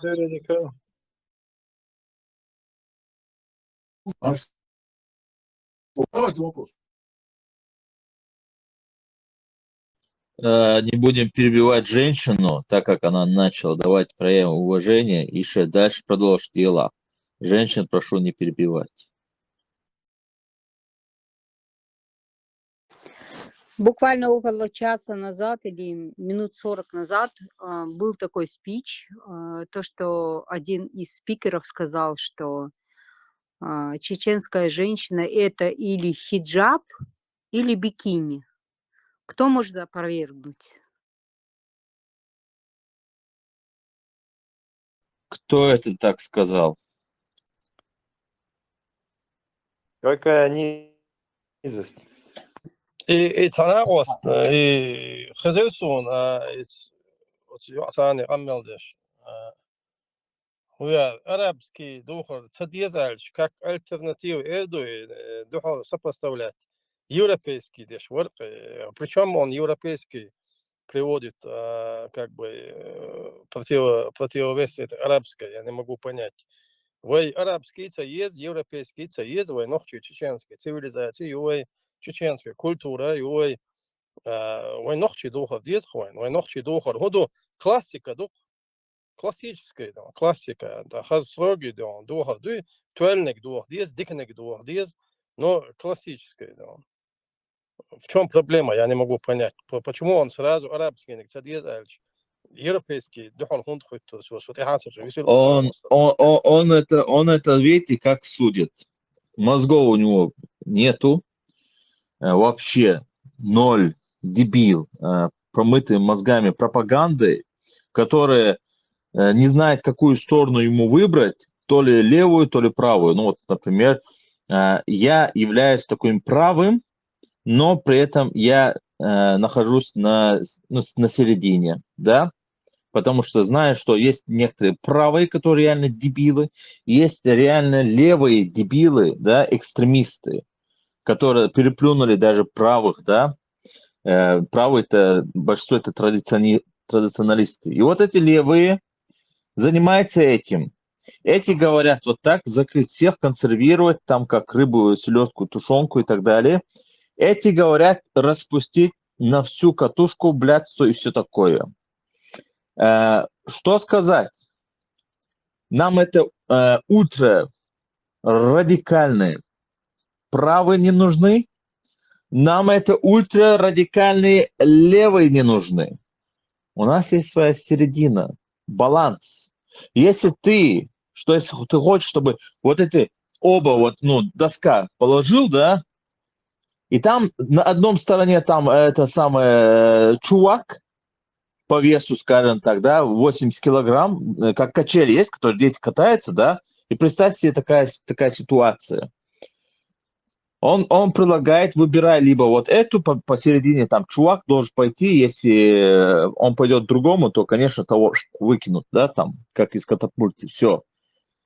И как бы баланса нету. Но этот предлагает либо сюда, либо туда. Как будто третьего нету, как будто середины нету. Это конченый дебил, дегенерат, мозгов ноль, негодяй, несчастный человек, завистный человек, человеконенавистный человек.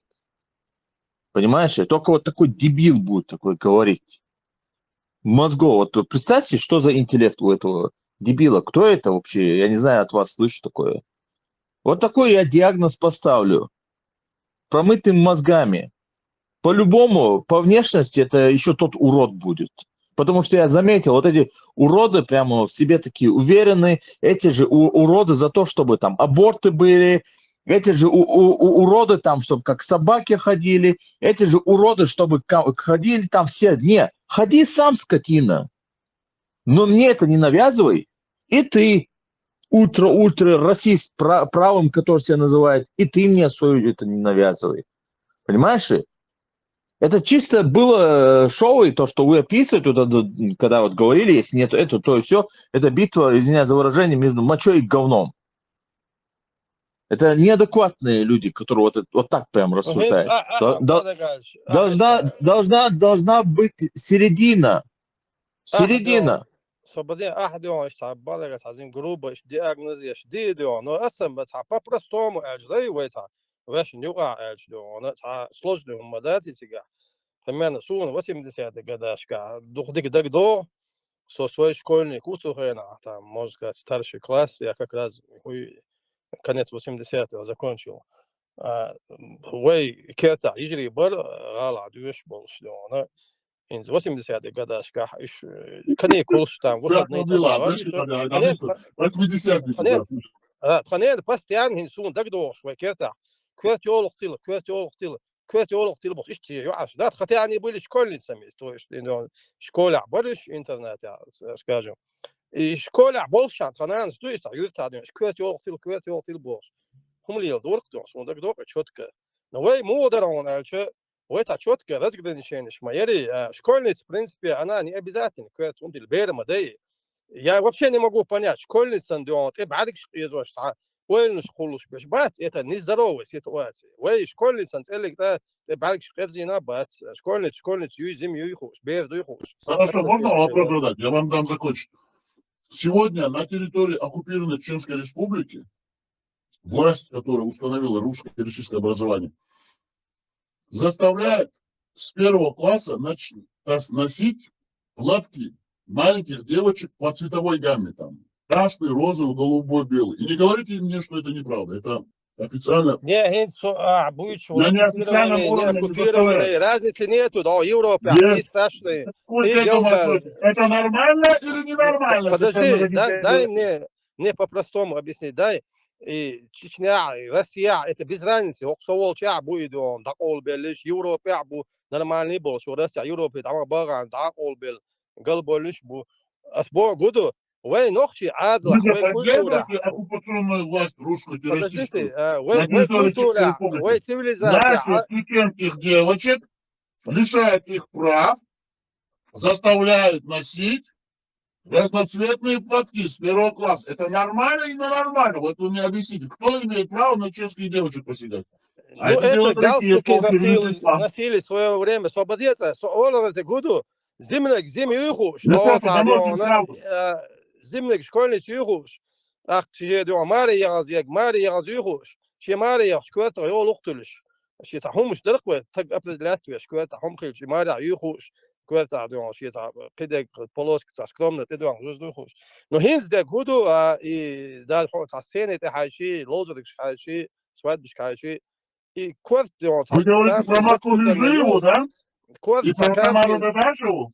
Вы рискуете многим. Не. Салав, он говорит про... Салав, он говорит про наши древние обычаи. Когда определяли женщину, если она платок одевала или головной убор, там, определенные носили, да, женщины это. Обозначаешь, показываешь, что она уже замужем, или же она засватана. Были несколько видов уборов. Платок могли одеть, или там это самое, или наподобие платка. Это не имеет общего с арабским исламом.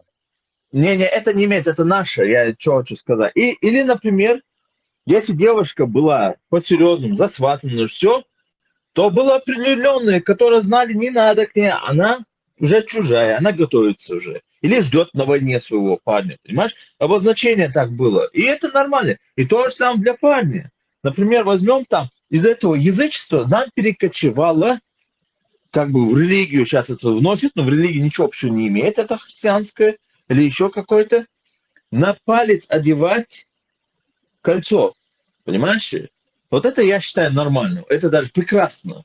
Ты знаешь, ох, какая хорошая девушка, видать, его парень там на войне, она ждет, на нем это есть. Или покажет, что замужем, нет, от нее подальше, понимаешь?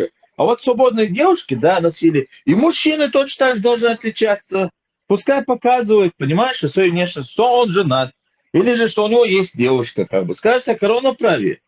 Я же не говорю, что одна девушка ждет, а парень там с тысячу общается. Я считаю нормально вот такие традиции, которые были в древности, можно усовершенствовать в наше время. Да, религии, да, عادة, да, культура, я тинз, да, арабский тренд yok don. Zemi yok kuk astas, us utchut don, ikверта don, кидек don, сахам соблюдать, деш, да, все какие-то озабоченные. Как можно ребенку don, озабоченным don, тяжиш don, и да, олгеч, хак олгеч, не знаю, школьный телаш, школьный форм теон, а я же, мои don. Но в Чечне это Василий, навязывают эти платки.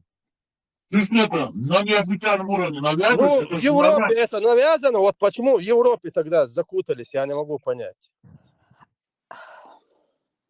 Бюстик Хома серии, Сашидош Эйбдерс. Тесла Да, говорите. Если хотите, могу на русском, если хотите, нухтимата.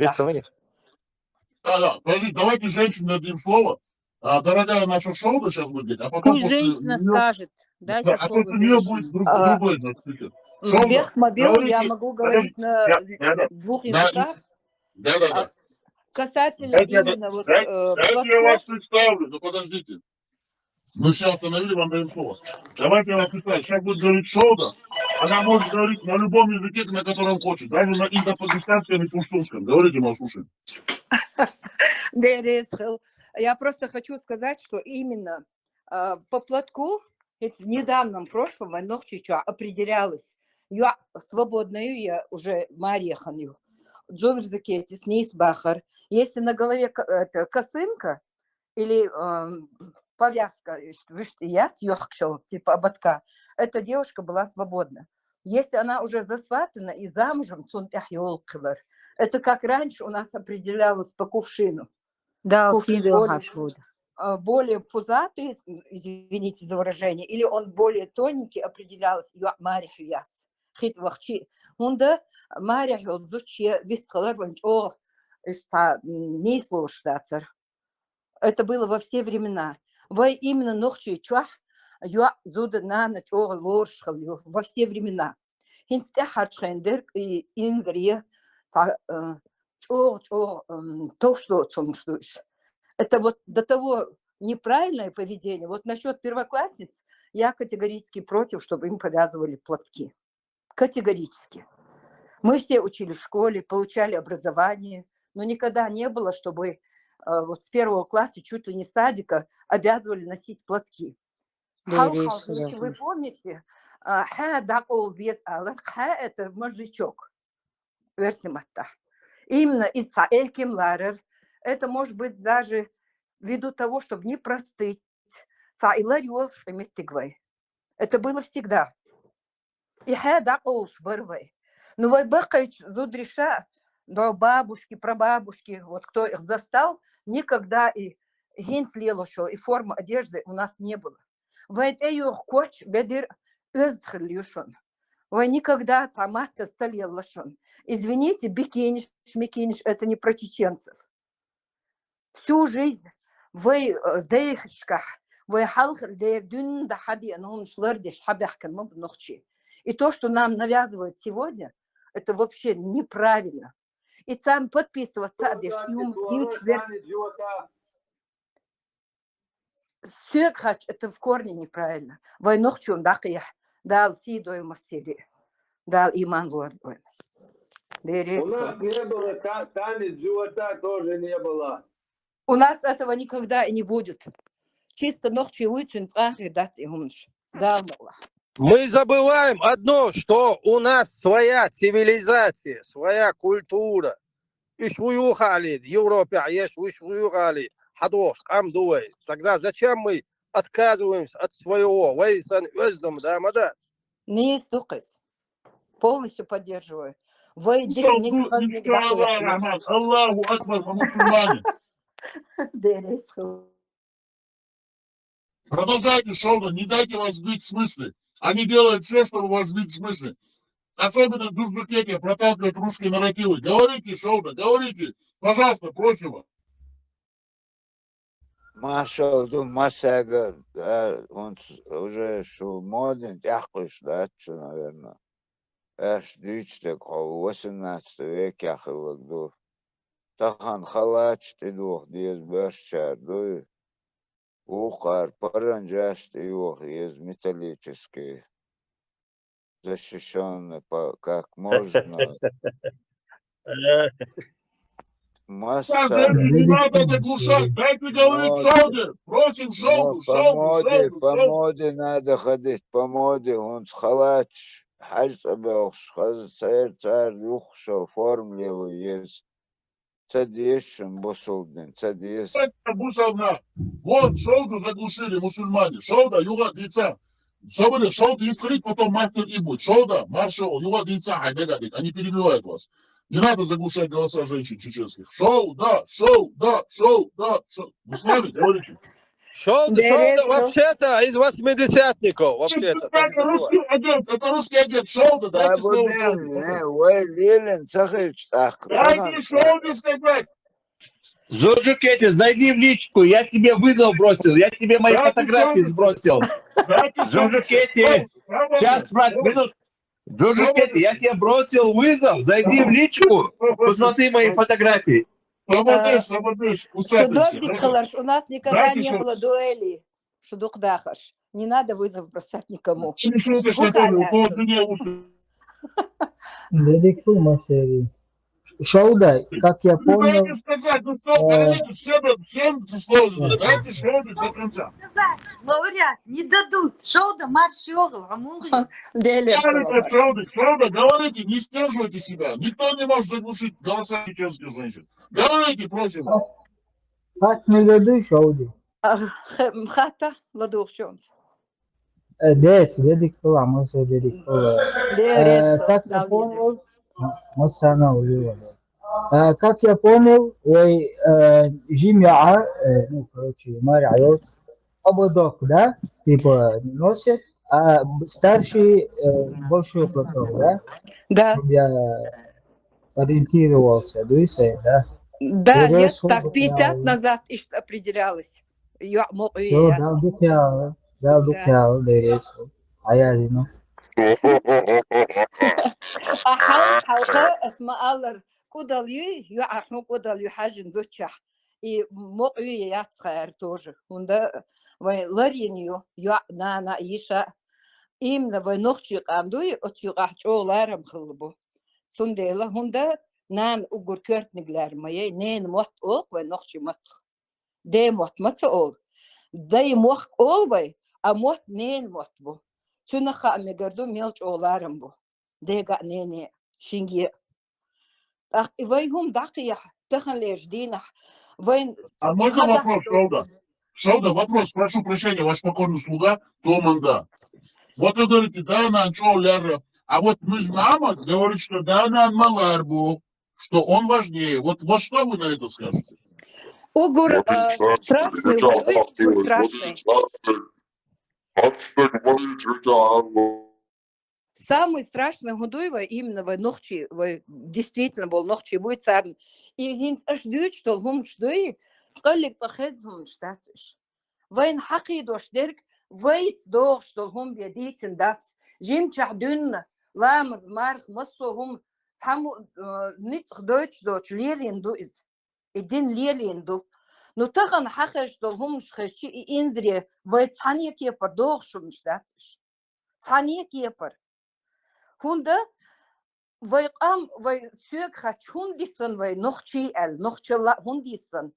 وي نيس دادخن ديل تحنا حلقة واحدة عن داتوي تحنا حلقة غوري كن داتوي استبيت وين إبخ كناخي إشي وي مسود إقلات وي إستوري وي عاموشيات وي إستوري وي لدوش دات دين دوق وي بقي ناخ دعبخن وجبات جدال ديق البويل جيتش دويل تان شاش ليل شخينح شي داخل شيء دعوش إنوخشل داخل إحنا نخبو سون سين دك داخش تغن ليش دينا جيم ياتسوي سون ديلا ما قوة تقويت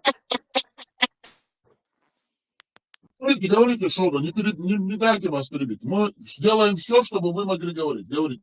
просто сон чоу خلخيت إتها ويهم داتوش أت عربوهم شدو يميل در تار إهو أباخا إش بقبو إش نيس ببوش تار أحيتن ويكيجي نخبوي تار چوق أخيتون هون خيتون تخن ليش دينا وين أقول чоق يشرك образованию. Человек, который не образован, он слепой. В жизни им будут управлять, да, слепой котенок мухал, им будут управлять все, кому не лень, и управляют. Леч дақойықча, вайнш дақойықш бувай кегинах. Вай гудой дадоқшлу. Чын ойл е кегинах, шо дуқдаха, шо уеш, шо деза де, шо нанош, ти ошмадушу. Вай нохчи си дақиях шей гақиетам хилит. И қиетам шун веками, тысячелетиями, хитцар 1500 лет ведёт историю сан малил. Хара амуш ашхилчинц арбою история амуш мадай духбеш, да заладеш. Тысячелетиями халхив история амеш духдахаш. Тахан тахва ишт ло чархих кур мадацвай, халк дир мадацвай. Вай қам хаз маду. وين غلق خز مدو وين نخشل الإهم أت نخشل جعدولهم دوي в мировое сообщество حاجة самый демократический юбох меткши царь халочту и гумш. Они к этому пришли. До испокон веков вейга хилдер тених шак магиатшу дукдахаш. Хохчуа бюху тени дуч мичагина шо нохч и багар и дешнш дохш шун мацхеза мичахезна. Милхурч дюзел чур дёлле шудук дахаш. А шулилдо. Шайн часах часа гоч малил. Шаш нохчи дует дит мадия. Шудай шу нохчи хилайт гэр чад лырда гэрч. Шайса дамадель дукчар. Дука масалш душундалу. Шайн ворья да вёшхуч иш мух белла цер худа ахар хил. Ваха ахожин хатни шяздини шида. شلون تخن هن ياخدين ابو هن ياخدين من ياخدين يعني знаю قيمة ديت إرش خا شو ميل دير خا الشيء ده بيجري ده يجري تام تير إيش داخلش بوزيشن تير خديت دوش هما شن أوليش دوك ديك خلش ما يغديتنشش ما خليش إيش هو ميل دير ميتشن ها نوخش دالله чеченский след бог ищет он был шена уже орденер и бах.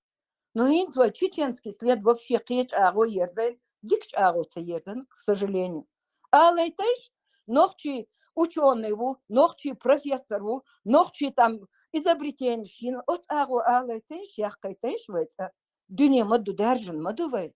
Цах вообще нохчи кезгбук, по всему миру вай, алса мадувай, вообще ешайтеш вай, дезайтеш вай. Хар дюне вайндала, خذ عند المدو قلت له испытаешь мучаешь شيء أدي نزملي تام خلي المدات وين الدنيا عيالس من يلخلش يلس من خلي تشوي داخل تشوي لرت عبوشي يشوى شاخل مصري بما غير تشوق دنيا خمسير تقوي اشتي مصري دبوش уже خاصنا مصنع عودة نختي بوش مديتي تشوي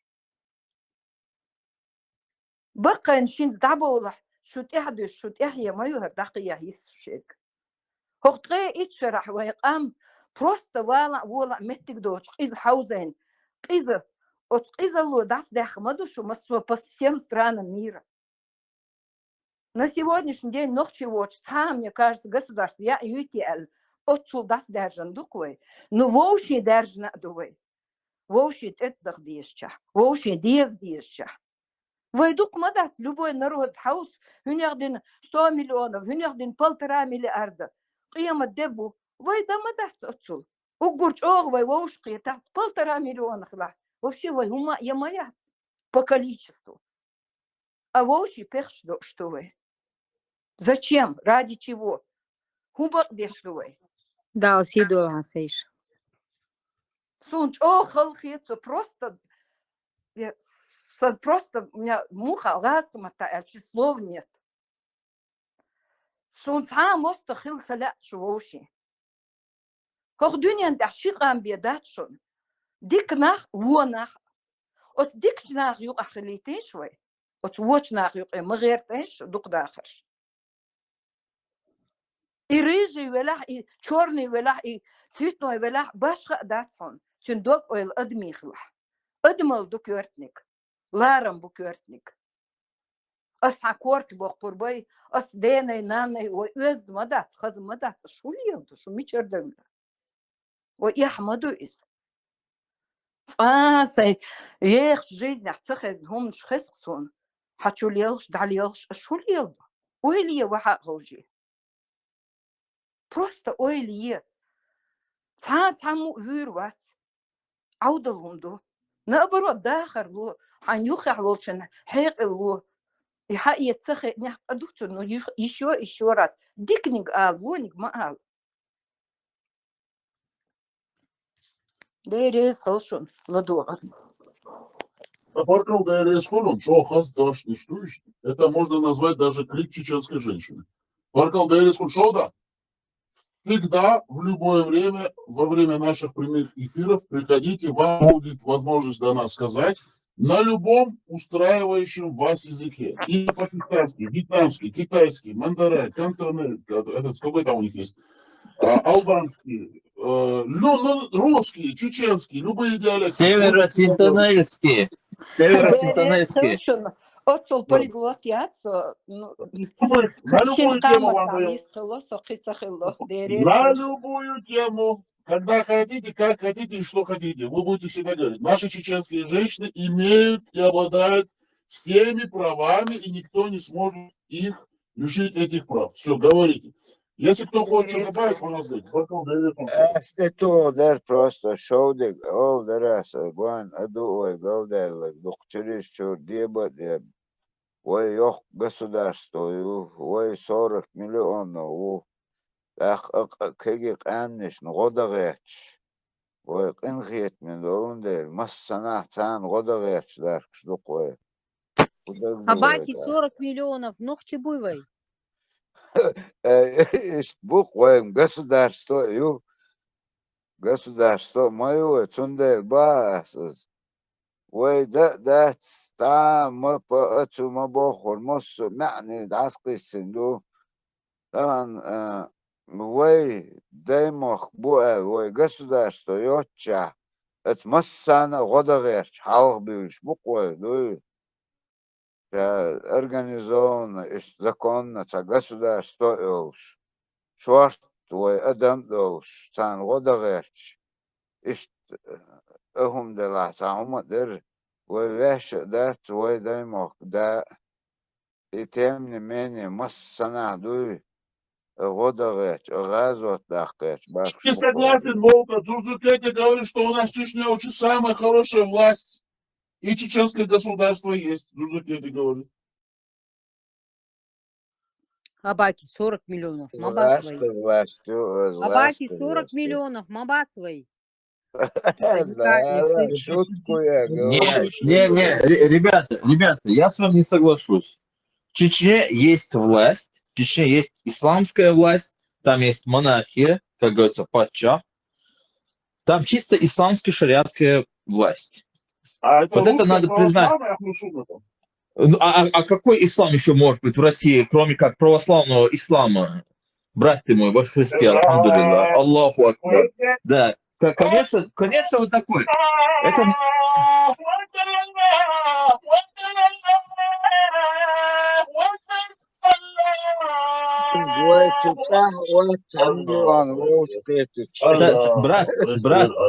Брат, вот, например, еще до того, как я вылетел из ислама и так далее, я когда ковырялся в этих хадисах, в этих исламской истории и много чего, я понимал, что действительно Кадыров по шариату имеет право сидеть там. его надо мусульманам признать своего царя. Или амира хотя бы, если не халиф. Путин, я не Ну да, согласен. да, правильно сказал, да, верховный правитель Путин, потому что есть хадис. Кто бы ни был, который к вам пришел, завоевал вашу власть, ему надо подчиниться. Если это даже является эфиопским рабом, черный эфиопский раб, ну, походу, такая ненависть, расизм есть тоже, да, в исламе, что показывают эфиопских людей как, ну, отвратительных, которые говорится... У арабов он чисто расизм Да. проявляется во всем, ксенофобия. Да, и сказано, даже если он является эфиопским рабом, чья голова похожа на изюм, подчиняйтесь ему, как вашему халифу, как вашему правителю. Если он сверху заднеприводный, то стоит... Без разницы. Можно, это тоже есть у нашего халифа Путина, альхамдулилlah, он сам награждает геев. Это тот самый халиф, который полностью соответствует, которому надо подчиняться. Да, в этом прав. Что тебе сказать? Это считайте как вилаят.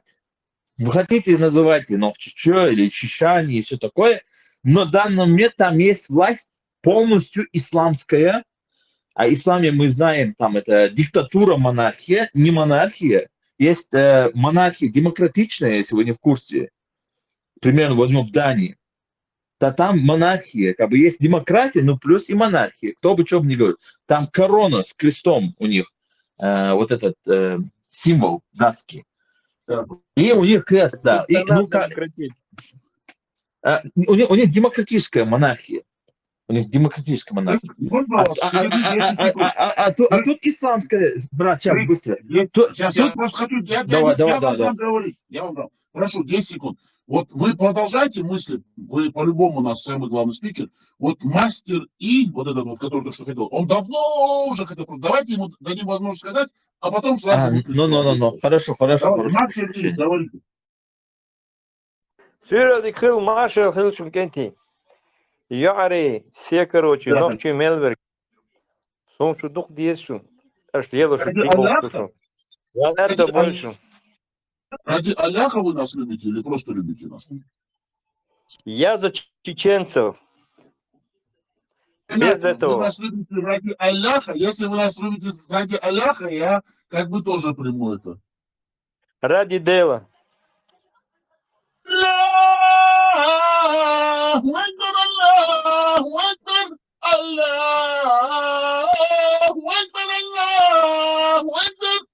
Все, вы Ты меня завершили? неправильно Вот, понял. Ты меня Понял, неправильно вы еще- понял. А я все правильно понял. Вы завершили вашу мысль? Просто дадим слово крыше. Давай другим Нет. тогда словом. Он, брат, Это, как говорится, музыкальная открытка, а у нас азанская, арабская, исламская, азанская открытка. брат, он нам желал всего хорошего. Он желал нам всего хорошего от нашего дела, понимаешь? Я Нашего понимаю, мы национального. разряжаем обстановку, у нас музыкальная, вместо музыкальной открытки у нас азанская, арабская, исламская, мухаммадовская открытка. Машка и Алла. Я как-то.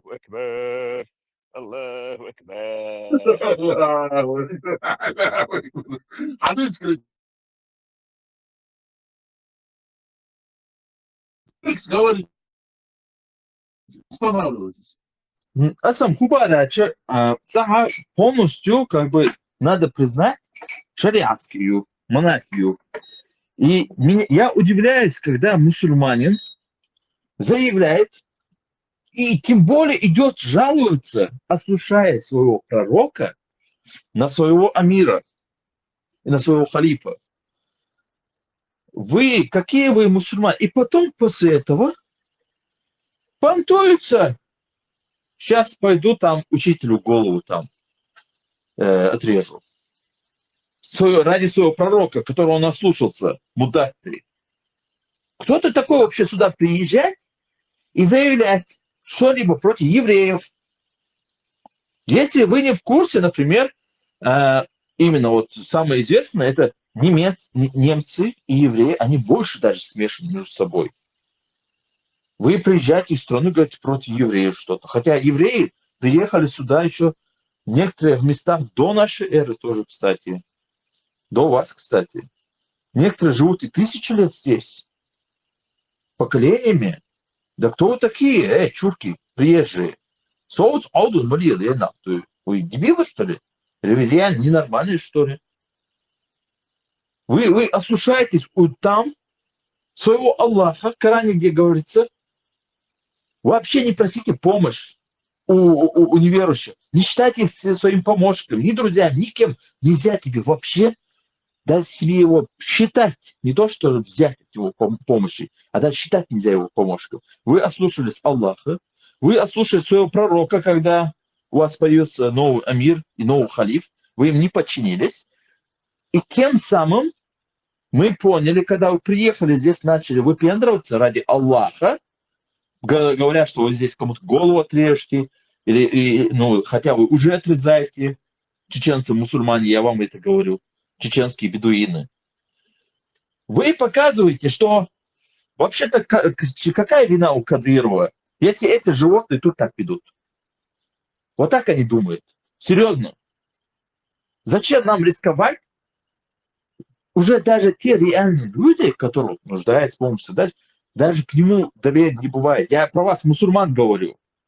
Про ваших братьев мусульман, к ним не бывает доверия. Они к нам вот лично таких, как я или других, у них нету. Они знают, что у нас не кукуха поехала.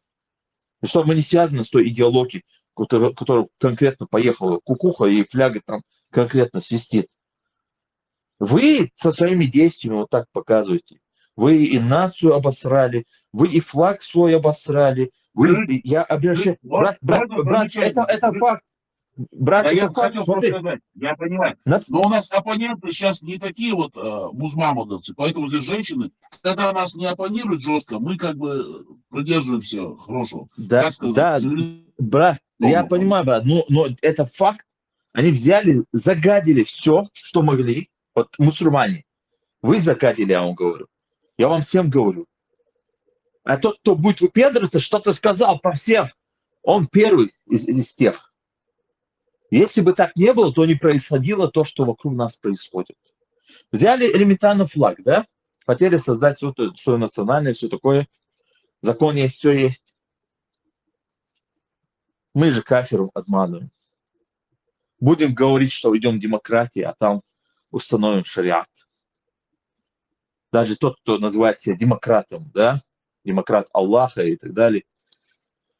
После этого, нафиг, нам надо потихоньку этот народ оболванивать, вести к их арабскому шариату. Подделаем конституцию. Тут одну конституцию под исламом, под сунну подделаем, вот это подделаем. И все. У тебя нету ничего. Вот ты тут уже взял, показал, какой ты засранец. Потом взяли флаг, который изначально был надеждой, эту надежду загадили. Там нацепили какую-то арабскую что-то. Потом вообще взяли черную. Потом это сам непонятно что. Потом появились еще какие-то. А теперь вы решили вернуть это обратно. Этот процесс, да, вот вечный, который, вот этот петля, из которой невозможно выйти, вы это создаете.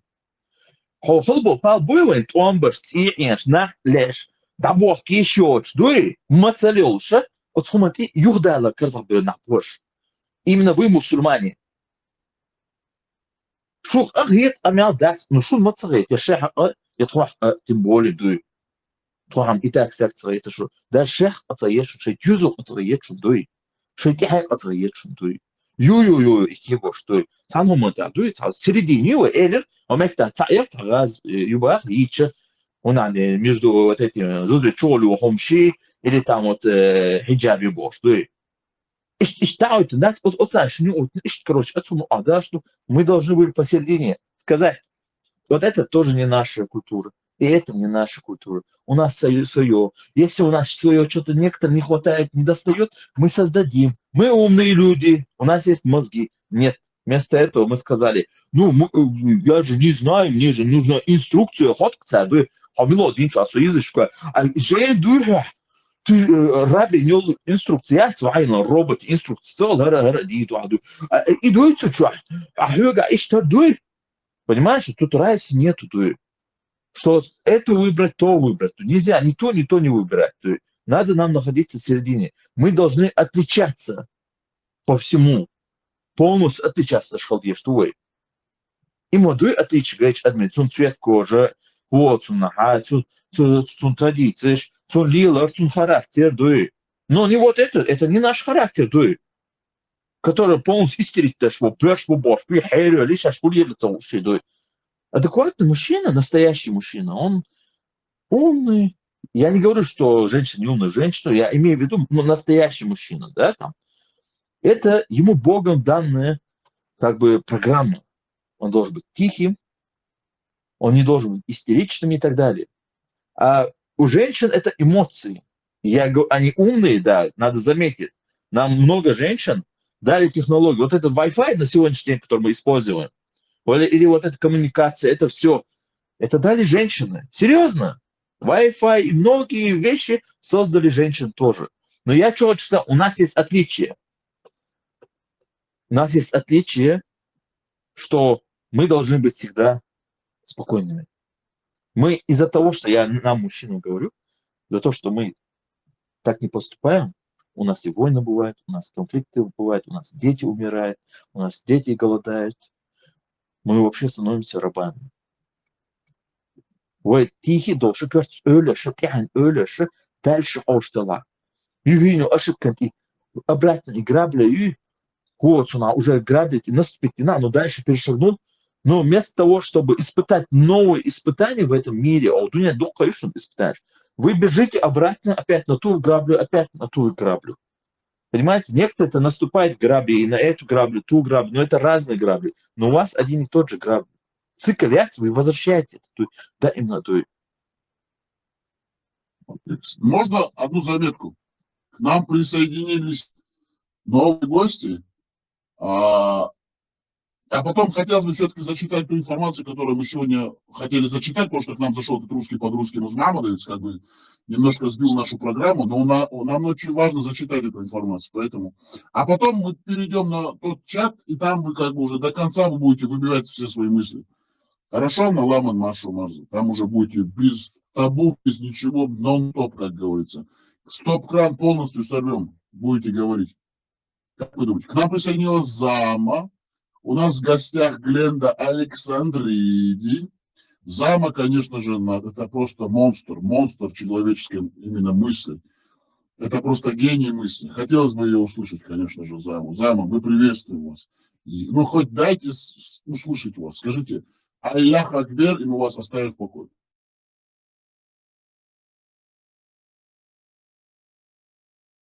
Зама, вы слышите нас? Аллах Акбер. Хорошо, Зама упорно молчит. У нас в гостях... Так, подождите, этот парень куда у нас делся? Наш тот хороший слушатель, который сказал, я люблю вас ради Алляха. Мистер А.И. Хороший парень тоже, наш человек. Мы его любим тоже. Ценим ради Алляха. Альхамдулилля рубля. Так, Зама, вы можете говорить или нет? Алло, Зама, вас нету. Хорошо, ладно.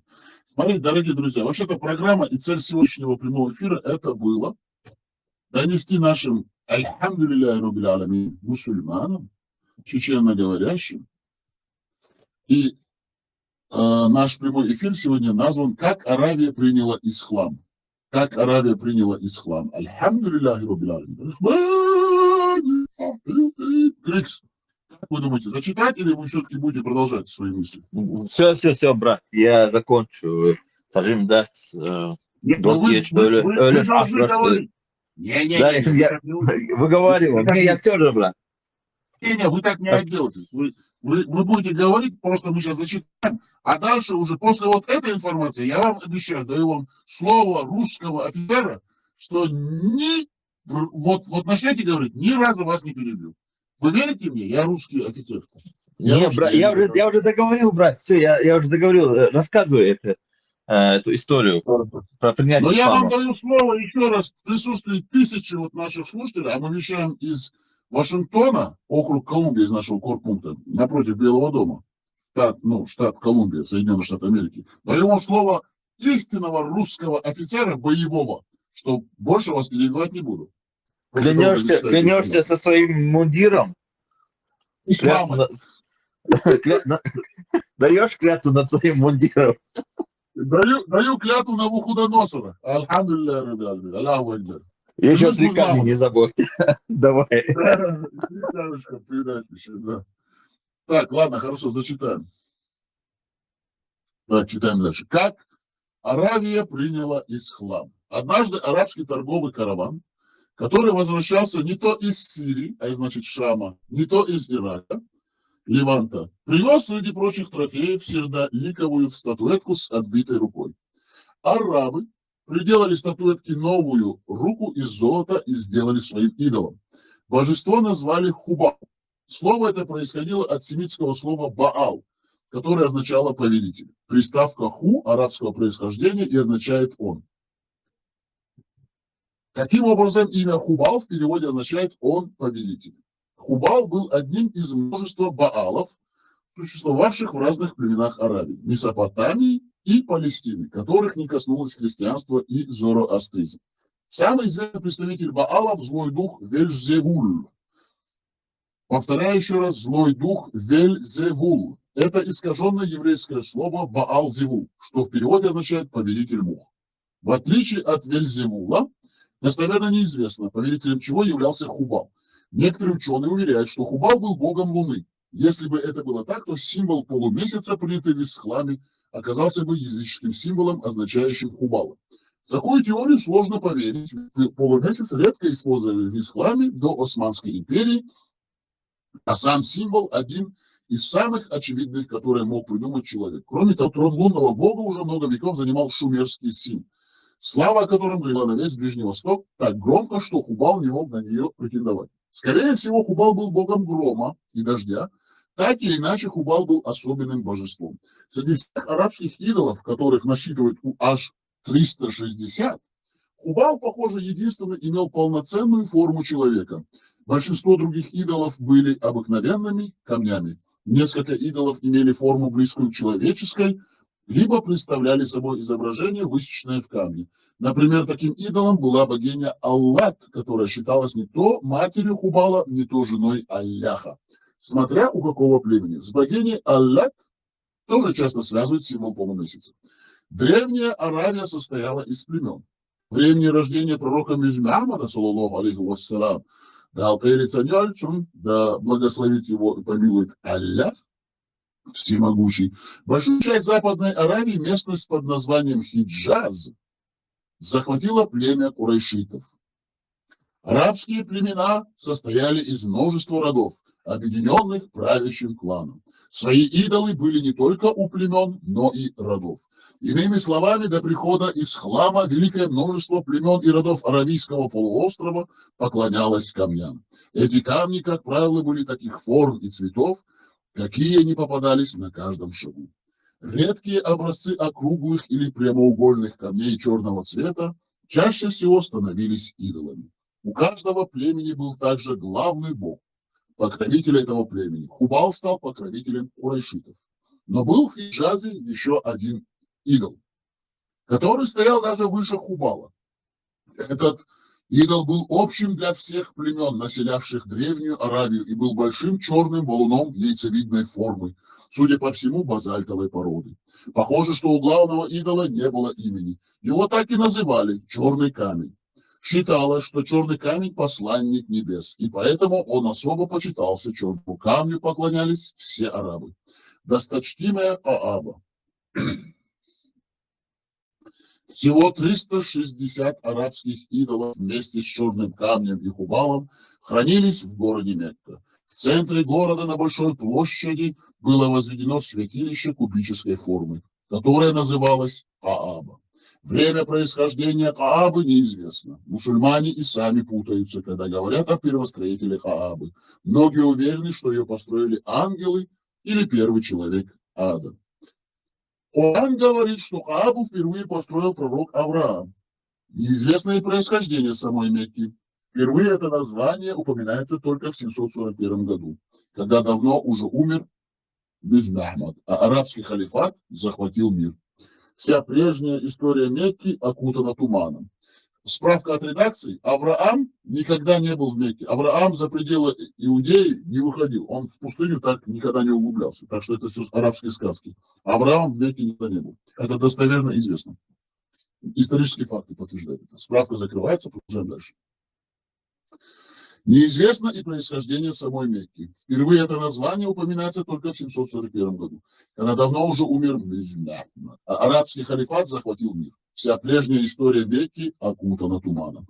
Птолемей в своей географии, датированной II веком, описывает города Аравии и среди прочих упоминает город Маораба.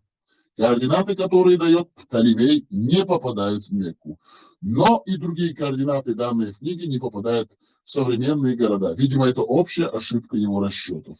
Методом исключения можно догадаться, что Маораба и была Меккой. Непонятна только связь названий. Буквы совпадают не точно, как Маораба стала Меккой. По одной из версий название Маораба означало Мекка-Раба, Великая Мекка.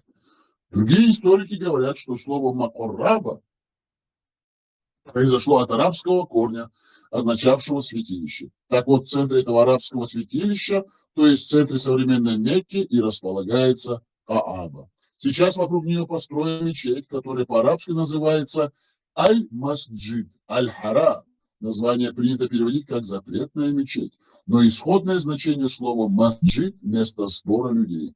Арабские племена, которые постоянно сражались друг с другом, на 1 месяц в году устраивали перемирие и собирались в Мекке для участия в ярмарке и паломничества к Каабе. Поэтому глубинный смысл названия мечети таков: место сбора людей, в котором запрещена вражда. Справка от редакции: есть сура и аят в Коране, который об этой ярмарке, об этом перемирии говорится, и в этот момент Мюзьмама, пророк Аллаха, саллаллаху алейхи вассалям, который всегда говорил о единобожии, признал Аллах, Аль-Узу и Манат, 3 святых богинь или богов курайшитов того времени. Но потом, когда он понял, что он ошибся, когда пришел к власти, он это отменил.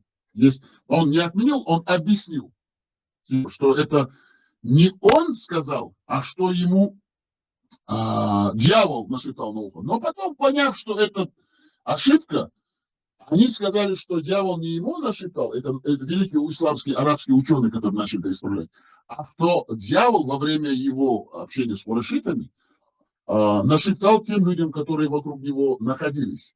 И первый раз он встал на колени в этот момент. Только в то время, это первый раз он пал ницем, стал кверху задом, как говорится. Это, видимо, он увидел узоры острицев. И поэтому курайшиты его приняли. Справка закрывается, мы это сейчас обсуждать не будем. Есть сура и аят в Коране об этом. Читаем дальше. Алляху Экбер. Какая святость и мудрость в Коране. Поэтому в арабской мысли, арабской цивилизации, Алляху Экбер, Аллаху Экбер, Аллаху Экбер, Аллаху Экбер. Продолжаем. Поэтому глубинный смысл названия мечети таков: место сбора людей, в котором запрещена вражда. Обратно читаем, чтобы было понятно нашим слушателям. Так вот, в центре этого арабского святилища, то есть в центре современной Мекки, и располагается Кааба. Сейчас вокруг нее построена мечеть, которая по-арабски называется Аль-Масджид, Аль-Харам. Название принято переводить как «запретная мечеть». Но исходное значение слова «масджид» – место сбора людей. Арабские племена, которые постоянно сражались друг с другом, на 1 месяц в году устраивали перемирие и собирались в Мекке для участия в ярмарке и паломничества Каабе. Поэтому глубинный смысл названия мечети таков: место сбора людей, в котором запрещена вражда. Ну а организатором ярмарки и главным бенефициаром было племя курайшитов. Этому племени принадлежала и Мекка, и Кааба вместе с ключами от ее дверей.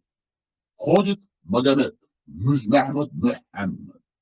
Когда персидская династия сасанидов была на вершине могущества, императору Хасрою, победоносному, пришло странное послание из Аравии. В нем какой-то арабский фанатик призывал императора отказаться от собственной религии и принять веру этого фанатика, а его самого признать пророком. Такие же письма получили император Византии, правители Египта, Эфиопии и Аммана, наместник сирийского Дамаска и многих других государств. Письма, скорее всего, были порваны в клочья или заброшены, И о них более не вспоминал ни один правитель. Все послания начинались словами «Во имя Аллаха милостивого, милосердного». А их автором являлся пророк Мюзмахмад. Цари и императоры зря не прислушались к посланию. Пройдет чуть более 20 лет, и перед исламом будет стоять на коленях весь древний мир. Религию арабского фанатика примет и Персия, и Египет, и вся Северная Африка, и даже будущая Испания. Едва выстоит только Византия, но лишится огромной части территории. А начиналось все тихо и незаметно. Пророк Мюзмахмад родился в Мекке и принадлежал к роду Хашим. Прошу прощения. Повторяем для наших слушателей. А начиналось все тихо и незаметно. Пророк Мюзмахмад родился в Мекке и принадлежал к роду Хашим. Ходившим, да, кстати, справка от редакции, у чеченцев сейчас в ходу входит имя Хашим. Это значит род, которому принадлежал Мюзмахмад, пророк. Аллаху Экбер, входившему в племя курайшитов. Отцом Мюзмахмада был араб с простецким именем Абдулла, а мать его звали Амина. Мало кто из мусульман сейчас знает эти имена. Отец пророка умер еще до его рождения, а мать умерла в детстве. После смерти матери Мюзмахмада взял на воспитание сначала его дед, а затем его дядя Абу Талиб. Принято считать, что семья Мюзмахмада была бедной. Возможно, в какой-то период жизни Абдулла испытывал финансовые трудности, но Абу Талиб стал главой всего племени курайшитов, когда Мюзмахмаду исполнилось 8 лет. Сомнительно, что детство пророка было таким уж тяжелым. Много лет в жизни Мюзмахмада ничего особенного не происходило. Со своим дядей он часто ездил торговать в Сирию, женился на богатой торговке Хадидже, а в свободное время любил лазить по местным горам и уединяться в пещерах. С этого странного увлечения и начинается легенда возникновения ислама. К тому времени Мюзмахмаду уже исполнилось 40 лет. Давно миновал кризис среднего возраста и ушли в прошлое мечты о карьере. Мюзмахмад все больше времени проводил в своей любимой пещере на горе Хира, близ Мекки. Внезапно, когда в один из дней Мюзмахмад спал в пещере, на стене нарисовалась арабская вязь. Затем раздался голос и приказал «Читай». Мюзмахмад опешил от такого поворота событий, подумав, что у него сделался удар от жары. После чего собрался с мыслями и вкратчиво ответил: «Так ведь тут на арабском». Невидимый голос разозлился, почему избранный пророк в 40 лет не умеет читать. Невидимая сила начала душить Мюзмахмада со злостью, повторяя: «Читай, я тебе говорю». Тут Мюзмахмад всерьез испугался за свою жизнь, ведь читать он действительно не умел. Видите, какой он трус, справка от редакции. Всегда всего боится. Даже тут он забоялся. Кто может умереть? Справка закрывается от редакции, читаем дальше. Такова мусульманская версия. Когда невидимый голос понял, что толку от пророка нет никакого, он начал читать сам. Тут написано: «Читай во имя твоего Господа, который сотворил все сущее». Повтори: «Читай во имя твоего Господа, который сотворил все сущее». Повтори. Эти слова были началом первого стиха священного Корана, ниспосланного Аллахом. Когда Мюзмахмад пришел в себя и вышел из пещеры, он увидел стоящего на горизонте ангела в человеческом обличии. Пророк попытался отвернуться, но куда бы он ни смотрел, ангел все равно стоял перед ним. Наконец ангел представился: Гавриил по-христиански, потому что он все скопировал, справка от редакции, у христиан и у евреев, а по-арабски Джабраил. И заявил, что... А какой у него был пол? У этого ангела пол какой был? Это сейчас мы постараемся уточнить. Сейчас я не смогу вам ответить. Вопрос хороший, не забывайте о нем, хорошо? И заявил, что Мюзмахмад является божественным посланником. Так началась пророческая миссия Мюзмахмада. Возвышайся, Хубал, Аллах еще выше. Арабское слово «Аллах» переводится как «Бог». В первых переводах Корана на русский язык слово «Аллах» не употребляется. Аллах – это всего лишь связка определенного артикля «аль» и арабского слова «Иллях», означающего какое-либо божество. Похожее слово было у евреев, арамейцев, сирийцев, аккадцев и других народов. Например, ветхозаветное имя Бога – Эллох. Ислам и еврейский иудаизм роднит не только имя Бога. В сущности, за идеей ислама стоит исправленное и дополненное переложение Ветхого Завета с редкими вкраплениями христианства. В исламе тот же Бог и те же пророки. Мусульмане считают, что Библия – это божественное откровение. Они признают пророками Моисея и Иисуса, Исаака и Соломона. Однако мусульмане делают поправку. Люди исказили ниспосланные им заветы, и задача ислама – исправить эти искажения, представив настоящую версию событий, полученную непосредственно с небес. Справка от редакции. На самом деле арабы говорят, что послание Аллаха исказили евреи, поэтому они всех призывают к смерти евреев. Поэтому даже в Коране так и написано, что евреи произошли от обезьян, их надо уничтожать. Так что для тех евреев, которые к нам приходят в гости и стараются играть и показаться дипломатичными, политкорректными, мы вам говорим, дорогие наши друзья евреи, не надо с нами, с чеченцами, которые все знают, как есть, и знают всю подноготную ислама, стараться показаться в наших глазах политкорректными и заговорить эту тему, говоря, что религия ислам это хорошая религия, ислам не виноват, мусульмане плохие, но на самом деле ислам призывает к миру. Не надо нам врать. Мы все это знаем, и поэтому мы вам говорим. Есть суры и аяты в Коране, дорогие наши друзья евреи, которые говорят, что вы, евреи, еврейский народ, вас обвиняют ваши братья-семиты, араб, ваши кузены, двоюродные братья, что вы исказили, и что все 9 пророков, которые пришли, или их там было 11, сейчас я не смогу по памяти уточнять не буду, что вы их всех послания от Аллаха исказили, и что вас надо уничтожать и убивать. И так и записано. Вы яхуды, вы исказили все, вы произошли от обезьян, говорят. И вас надо уничтожать. Это ваши братья-арабы так говорят. В Коране, в суре и аятах это записано. И это останется до конца человеческого рода, до скончания века. Обезьян и свиней. Обезьян и свиней сказано, что их превращали и так далее. Совершенно. Это мы так говорим, чтобы справку закрываем на этом, углубляться не будем, чтобы наши друзья-евреи, которые будут нам ходить и говорить, вот, мусульмане хорошие, чеченцы мусульмане, можно... нам врать не надо, давайте говорить правду как есть. Врать не будем друг другу, говорить будем правду как есть. Вы нам говорите правду, мы вам говорим правду. Поэтому мы придем к общему знаменателю, и мы сможем победить это мракобесие, эту нечисть под названием русский православный Ахлу Сунна ва Аль-Джама Ислам и Джихад, который навязало российское русское террористическое образование еще со времен царской Руси, с конца 17 века. Нам нужно объединиться и побороть эту нечисть и ложь, чтобы прийти к правде, к истине. Тогда вам, евреям, не будет угрозы от чеченцев, потому что нас используют против вас, русские, с помощью арабского ислама. Справка закрываем, читаем дальше. Евреи были первым народом, который изобрел единобожие и построил на нем свою религию, иудаизм. Затем это изобретение подхватило христианство, правда, введя не всем понятную Троицу.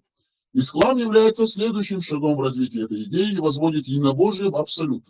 Хотя это неправда, потому что если ты поклоняешься Каабе, это уже идолопоклонничество, которые в исламе одновременно не признают. На самом деле не признают, потому что ты должен еще брать камешки и кидать. Это справка от редакции. Но мы это углубляться не будем, мы будем читать дальше. Единобожие в абсолют. Поэтому Мюзьме Ахмада называют арабским ханифом, то есть единобожником. Теперь картина становится ясной.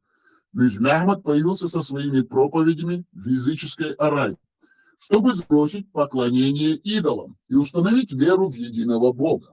Он был в своем роде Владимиром Крестителем Руси, сломавшим деревянную статую славянского бога Перуна, или же Константином Великим, сбросившим в море олимпийских богов Рима. Разве что такой властью Мюзьме Ахмад изначально не обладал. Мюзьме Ахмад не был единственным ханифом в Аравии. Ханифизм был популярным течением в духе своего времени. По арабским землям ходило немало ханифов, но именно Мюзьме Ахмаду удалось довести дело до конца. Первые проповеди Мюзьме Ахмад начал в Мекке. Изначально его пророчеством было библейским. Аллах выступал единственным Богом, кем нерожденным и не имевшим детей, но сотворившим весь окружающий мир. Первыми людьми были Адам и Ева, а по-арабски Адам и Хава, которые все так же были изгнаны из рая. В конце времен обещался день страшного суда, в который должны воскреснуть все умершие, чтобы ответить за свои деяния перед Богом. Иными словами, ничего нового. Разумеется, курайшиты не принимали Мюзьме Ахмада, но его миссия шла точно по сценарию успеха. Сначала пророка игнорировали, затем над ним начали смеяться, а после с ним начали бороться. Любимая история мусульман о гонениях на Мухаммада рассказывает про то, как молящемуся в поклоне пророку Мухаммаду вывалили на спину кишки верблюдицы. Однако, несмотря ни на что, Мухаммад привлекал все больше сторонников. Пока дядя Мухаммада, Абу Талиб, оставался главой племени, пророку ничто не угрожало. Но в конце концов дядя скончался, и тогда Мухаммада стали преследовать. Это вынудило его искать поддержку в других городах Аравии, и он нашел ее в Ясрибе. Город населяли два племени, которые враждовали и не могли договориться между собой. Мухаммад подошел на роль миротворца. Жители Ясриба признали его главой города, третейским судьей и Божьим посланником. Тогда Мухаммад вместе со своими сторонниками... Не согласен, ремарка. Да. Тут надо ремарку сделать. Да, Ясриб это был еврейский город. Никаких племен там не было. Евреи приняли их как мигрантов, азулянтов, как в Европе сегодня происходит, к себе под защиту, типа их преследуют за единобожие. И тот объявил себя Машиахом. Главой его сразу не поставили. Там у них произошла битва внутри самого города, где они изгнали оттуда евреев. Представь себе, город, который построил твой предок, да, этот Ясриб его звали, сейчас это Медина, а тогда Ясриб был. Построили евреи, те принимают их. Типичный арабский троянский конь, или как называют, конь, да, скажем, такой арабский конь, рабский конь. У этих был троянский. Запускает, давит на жалость, везде хаос сеет, потом приходит сюда, и вот, пожалуйста, начинает убивать их и изгонять из своего же города, который построили их. Вы совершенно вот такой ислам. Да.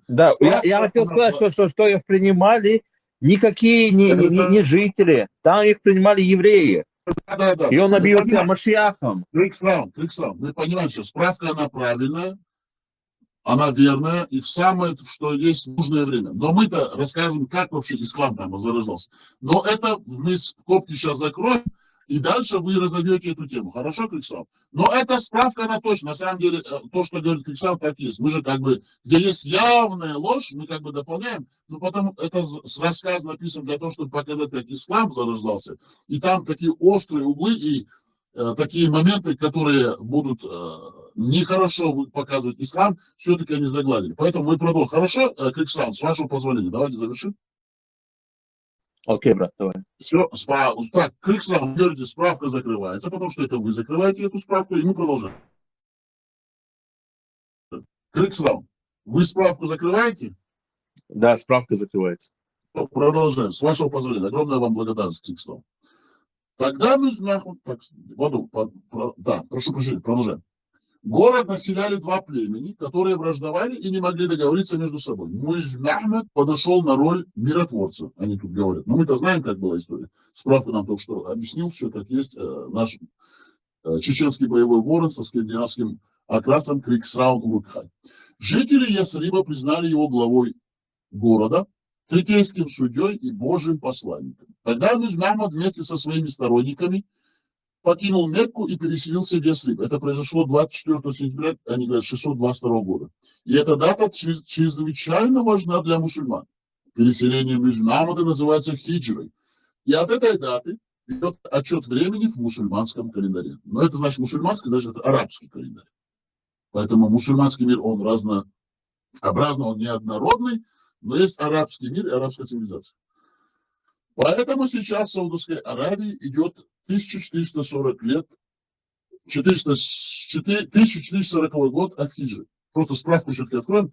Мусульманский мир, он неоднородный. Почему? Потому что там есть азиатские народности, там есть и европейцы, есть пакистанцы, даже если взять малазийцев, и больше, чем всех арабов вместе взятых. Есть индонезийцы, есть туда, видите, входят азиатские народы, там Казахстан, Узбекистан, вся Средняя Азия, даже европейцы, некоторые понимают ислам. И в Африке есть черные вот эти страны мусульманские, именно Субсахара, вот эта нижняя часть, после южная часть Африки. Субсахара называется. Так что мусульманский мир, он совсем это отдельная вещь, можем разобрать как-нибудь в одном из наших прямых эфиров. Есть арабская цивилизация, где только арабы. И вот арабский календарь, поэтому говорю, чтобы люди понимали, о чем речь. Потому что они начинают вот смешивать два понятия. Мусульманский мир и арабский мир. И все это объединяет какой-то исламский мир. Нет, есть арабская цивилизация, арабский мир. Есть те нации, которые приняли ислам, и поэтому они стали мусульманами. Это называется мусульманский мир. Читаем дальше. Справка закрывается от редакции. Продолжаем. Яслиб стал первым мусульманским городом. Вскоре его переименовали в честь пророка и назвали Мединой. Да, это совершенно верно, то, что говорил Криксаун. Там были евреи, торговцы, на самом деле, в Медине. Это был такой перевалочный пункт между караванами. Ан-Наби, что переводится как город пророка. Интересы Медины и Мекки со временем стали соприкасаться в основном из-за пересечения торговых путей. Это привело к нескольким битвам между городами. Сражения имели религиозную подоплеку. Мекка до сих пор была сплочена вокруг идолов во главе с Хубалом. И даже есть хадисы, где говорят Хубал Акбар, а тот говорит Аллах Акбар. Музмаман говорит Аллах Акбар, а тот самый такой смелый воин, этот арабский тоже какой-то там, я забыл имя, и он кричал Хубал Акбар. И практически он побеждал. Абу Суфьян. Абу Суфьян, да. Это тоже история, мы об этом говорили уже. Ну, как бы, если что, посмотрите наши прямые эфиры, там тоже об этом будет. Если потом, если будет возможность, дополнить там Криксран, наш скандинавский боевой ворон с чеченским. Наш чеченский боевой скандинавский ворон и как бы тоже со скандинавским окрасом. Продолжаем, справку закрываем.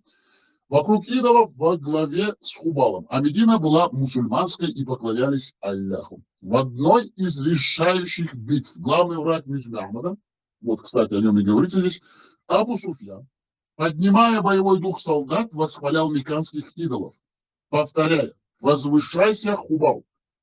Мухаммад и его сторонники кричали в ответ: «Аллах еще выше». В конечном счете победил Аллах. Единый Бог оказался выше человечка с золотой рукой. Мекка была завоевана Мухаммадом и сдалась без боя. Мусульмане пришли в город и уничтожили всех идолов, населявших Каабу. Хубал был повержен, а запретное место сбора очищено от камней. Мекка сбросила с себя язычество и превратилась в новый центр исламского мира. Вокруг Каабы вскоре была построена запретная мечеть. А как мы, справка от редакции.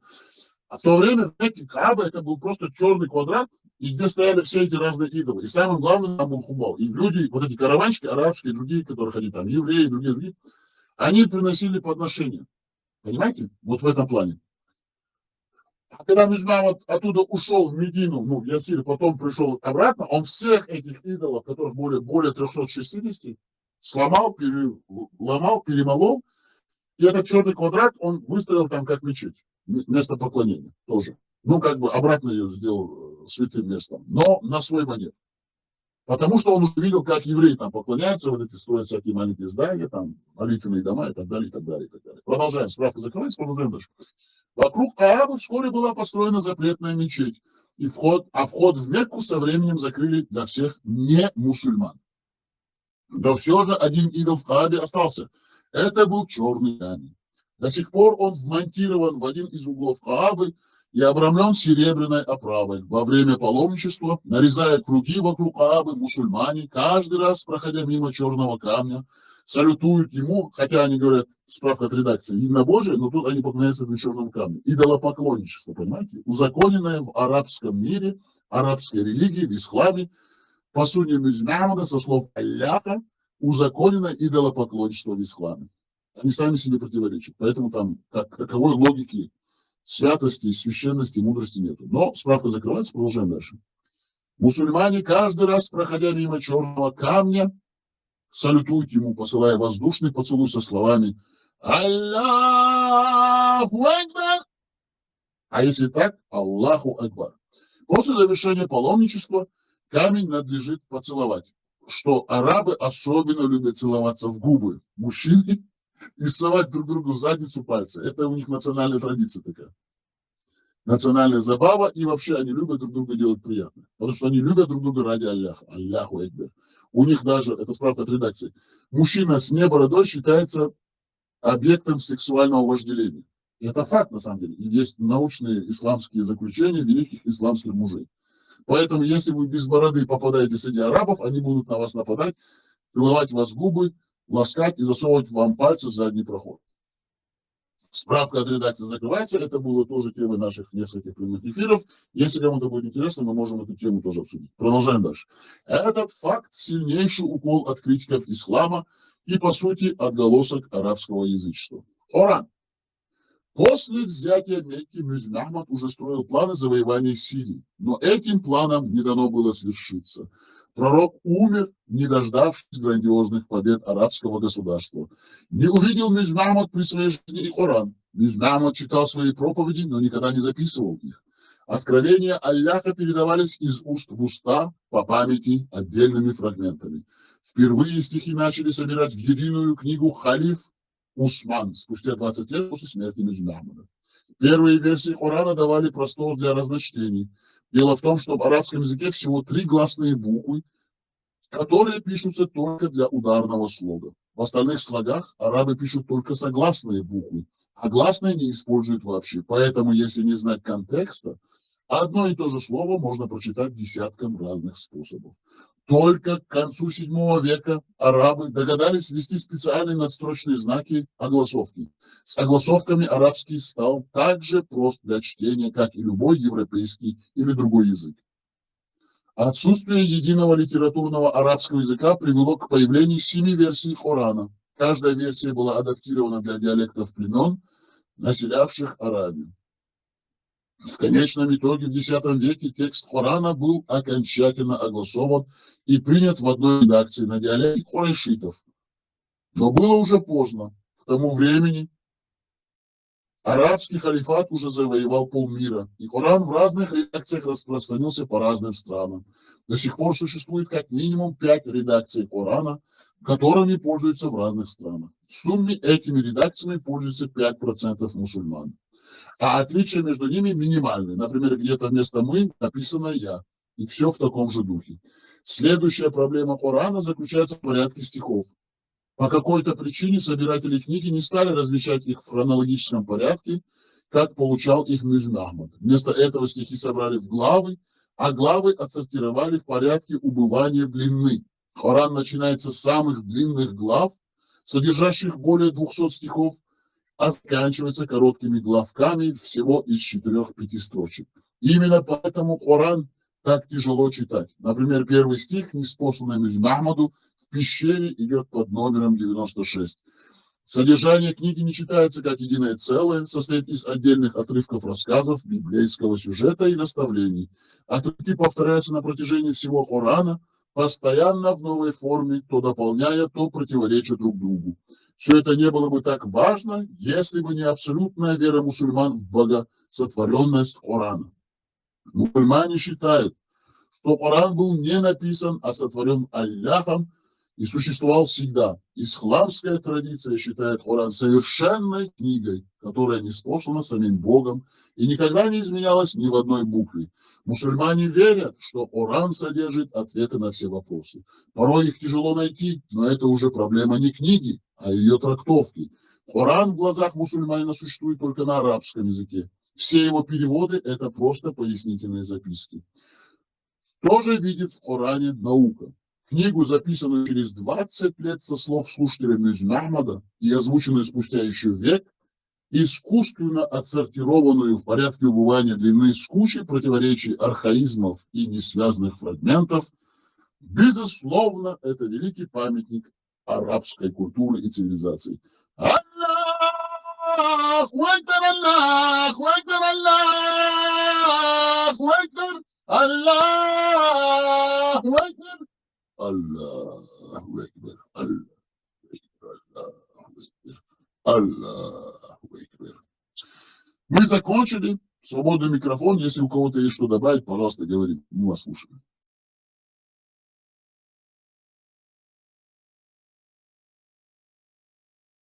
Хорошо, дорогие друзья, у нас, как мы видим, установилась тишина.